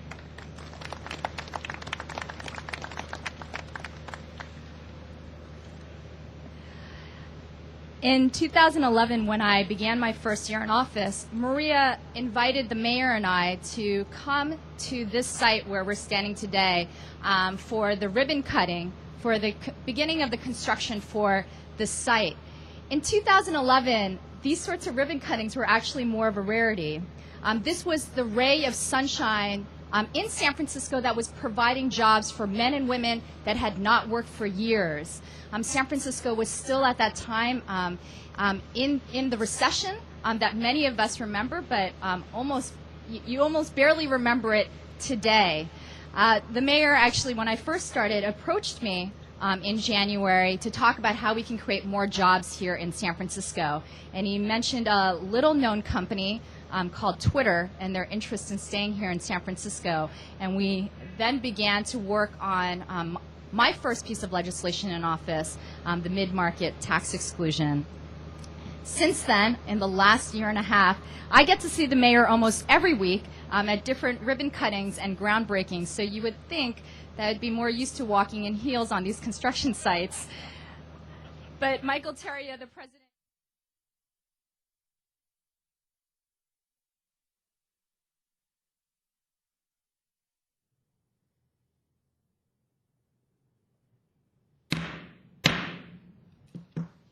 We are back in open session, and at this time we need to make a decision on whether or not we are going to disclose any aspect of the evaluation of the executive director. Can it be a motion? Discussion? I think we probably do not want to make personnel matters public. In general, those are private universally, I would say, and I think that we agree with that. Any comments? I'll make the motion that the Ethics Commission not disclose its closed session deliberation for a public employee performance evaluation. Second. Discussion? All in favor? I think we need to do public comment, right? Public comment? There is no public here for comment, so we'll move to the vote. All in favor? Aye. Aye. Unanimously passed. I think we will move to July minutes. well, no, also your, oh yes, the minutes, sorry. Approval of the minutes of the July meeting, since we did not meet in August. Were there any corrections or additions to the minutes of the July meeting? Remind me again, do I vote if I wasn't there? You have to. Yeah. I move that we approve the July minutes as written. Second motion. Any discussion or questions? There's no public comment. All in favor? Aye. Aye. The minutes are approved. Executive Director's report, Mr. St. Croix. Just want to do one highlight about the attachment to the ED report on the open data and this third-party report about how expanded the accessibility and user-friendliness of our campaign finance and other online data are. And this is a good testament to the city and, of course, to the Ethics Commission and making information easier to be available to the public and not just to reporters but everybody who's interested, and to point out that because of this easy access, there's more interest than ever in the information we have, and the accessibility via the charts and graphs that we are now generating that we didn't have the capability before makes it much easier for people to understand and comprehend. So the user rate is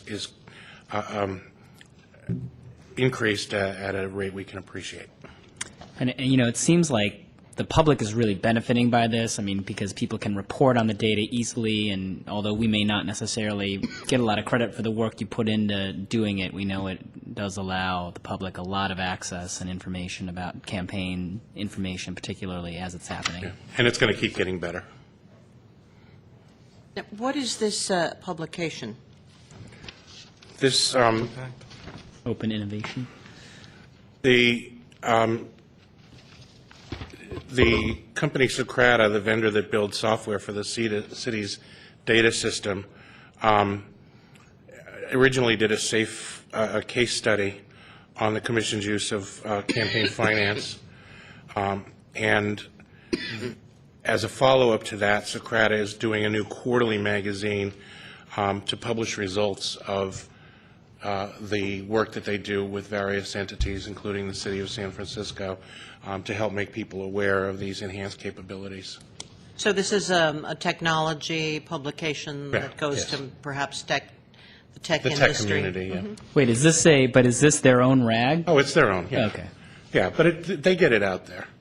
And, I just mentioned, too, we've had little blurbs here and there in Chicago, New York, and other city publications about these dashboards and stuff that we use. People really, really like them, so we get a lot of people asking us. Yeah, I mean, even if it's an in-house publication, I think it's a good story, and perhaps it's something that we can use to promote with other publications and other media or reporters, so that people know what we're doing. Great idea. And I would certainly advocate that. Mm-hmm. Yeah.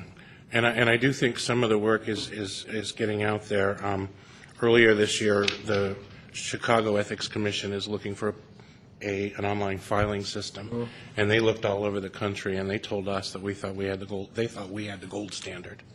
So people are, doing the research and stuff, and the results are showing. Any other highlights on the executive director's report that you would like to point out to us? No. Any questions about the executive director's report this month? I didn't have a question about the report, but there isn't I wanted to talk about the training. This professional development is so important, and it's of such a high priority, at least for me at Positive Resource Center. Was there ever a training budget? Was there ever a line item for it? Yes, there was. Learn best practices and. We had a training budget. It was never significant. Most of the staff, the members of the staff who are attorneys, have to get CLE credits to keep there. So they pursue the trainings that they need to do, and through a combination of our budget and the city offers certain benefits where they'll pay for those sort of things. So they do get regular training. The city offers some high-quality training for other staffers, auditors, and other folks on an occasional basis. There used to be a lot more of it. There used to be a lot of management-level training. But again, with how bad the budget's been, city offered opportunities, were fewer, and the shared cost went up. Mm-hmm. So it diminished some of our opportunities. But we do send staff for training when we can. Stephen, our T guy, gets regular training, and he finds quality stuff, and that's the kind of thing he benefits from, and just helps improve all of this. I was specifically thinking of the one in Canada for you, and that would be an just enormous seemed benefit. Logical that we would be sending our executive director to. If I can go, I will. Yeah, I've just figured out we figured out that we can hire the staff that we want. So we just kind of have to see what's left over after that and plan accordingly for the year. If we can make that a priority, that would be good. Okay. Yeah, that would be valuable. Yeah. Okay. Are there any items for future meetings, commissioners, that you want to bring up? Where are we with, I know there's the proposed legislation, legislation with Herrera and Chu. And I know that there were a couple community forums that were had, one specifically with nonprofits, I know, and a few others, hearings. Yeah, I can answer that. We are in the process of revising the lobbyist ordinance, the one that was introduced based on some of the feedback that we've had from from nonprofits and other organizations. So it's an ongoing process. I don't know right now when we'll be reintroducing a second draft, but it's we're actively working on it. Okay, thank you. In view of the fact that there are no members of the public here, we have no public comment on future agenda items. Can I, before we adjourn, this has been a rough evening on the staff and Mr. St. Croix. And at least on behalf of myself as one of the commissioners, I hope that the staff doesn't take the criticism to heart, because it isn't the way any of us feel who know what you're really doing. And one of the thoughts that I have is that if we can come up with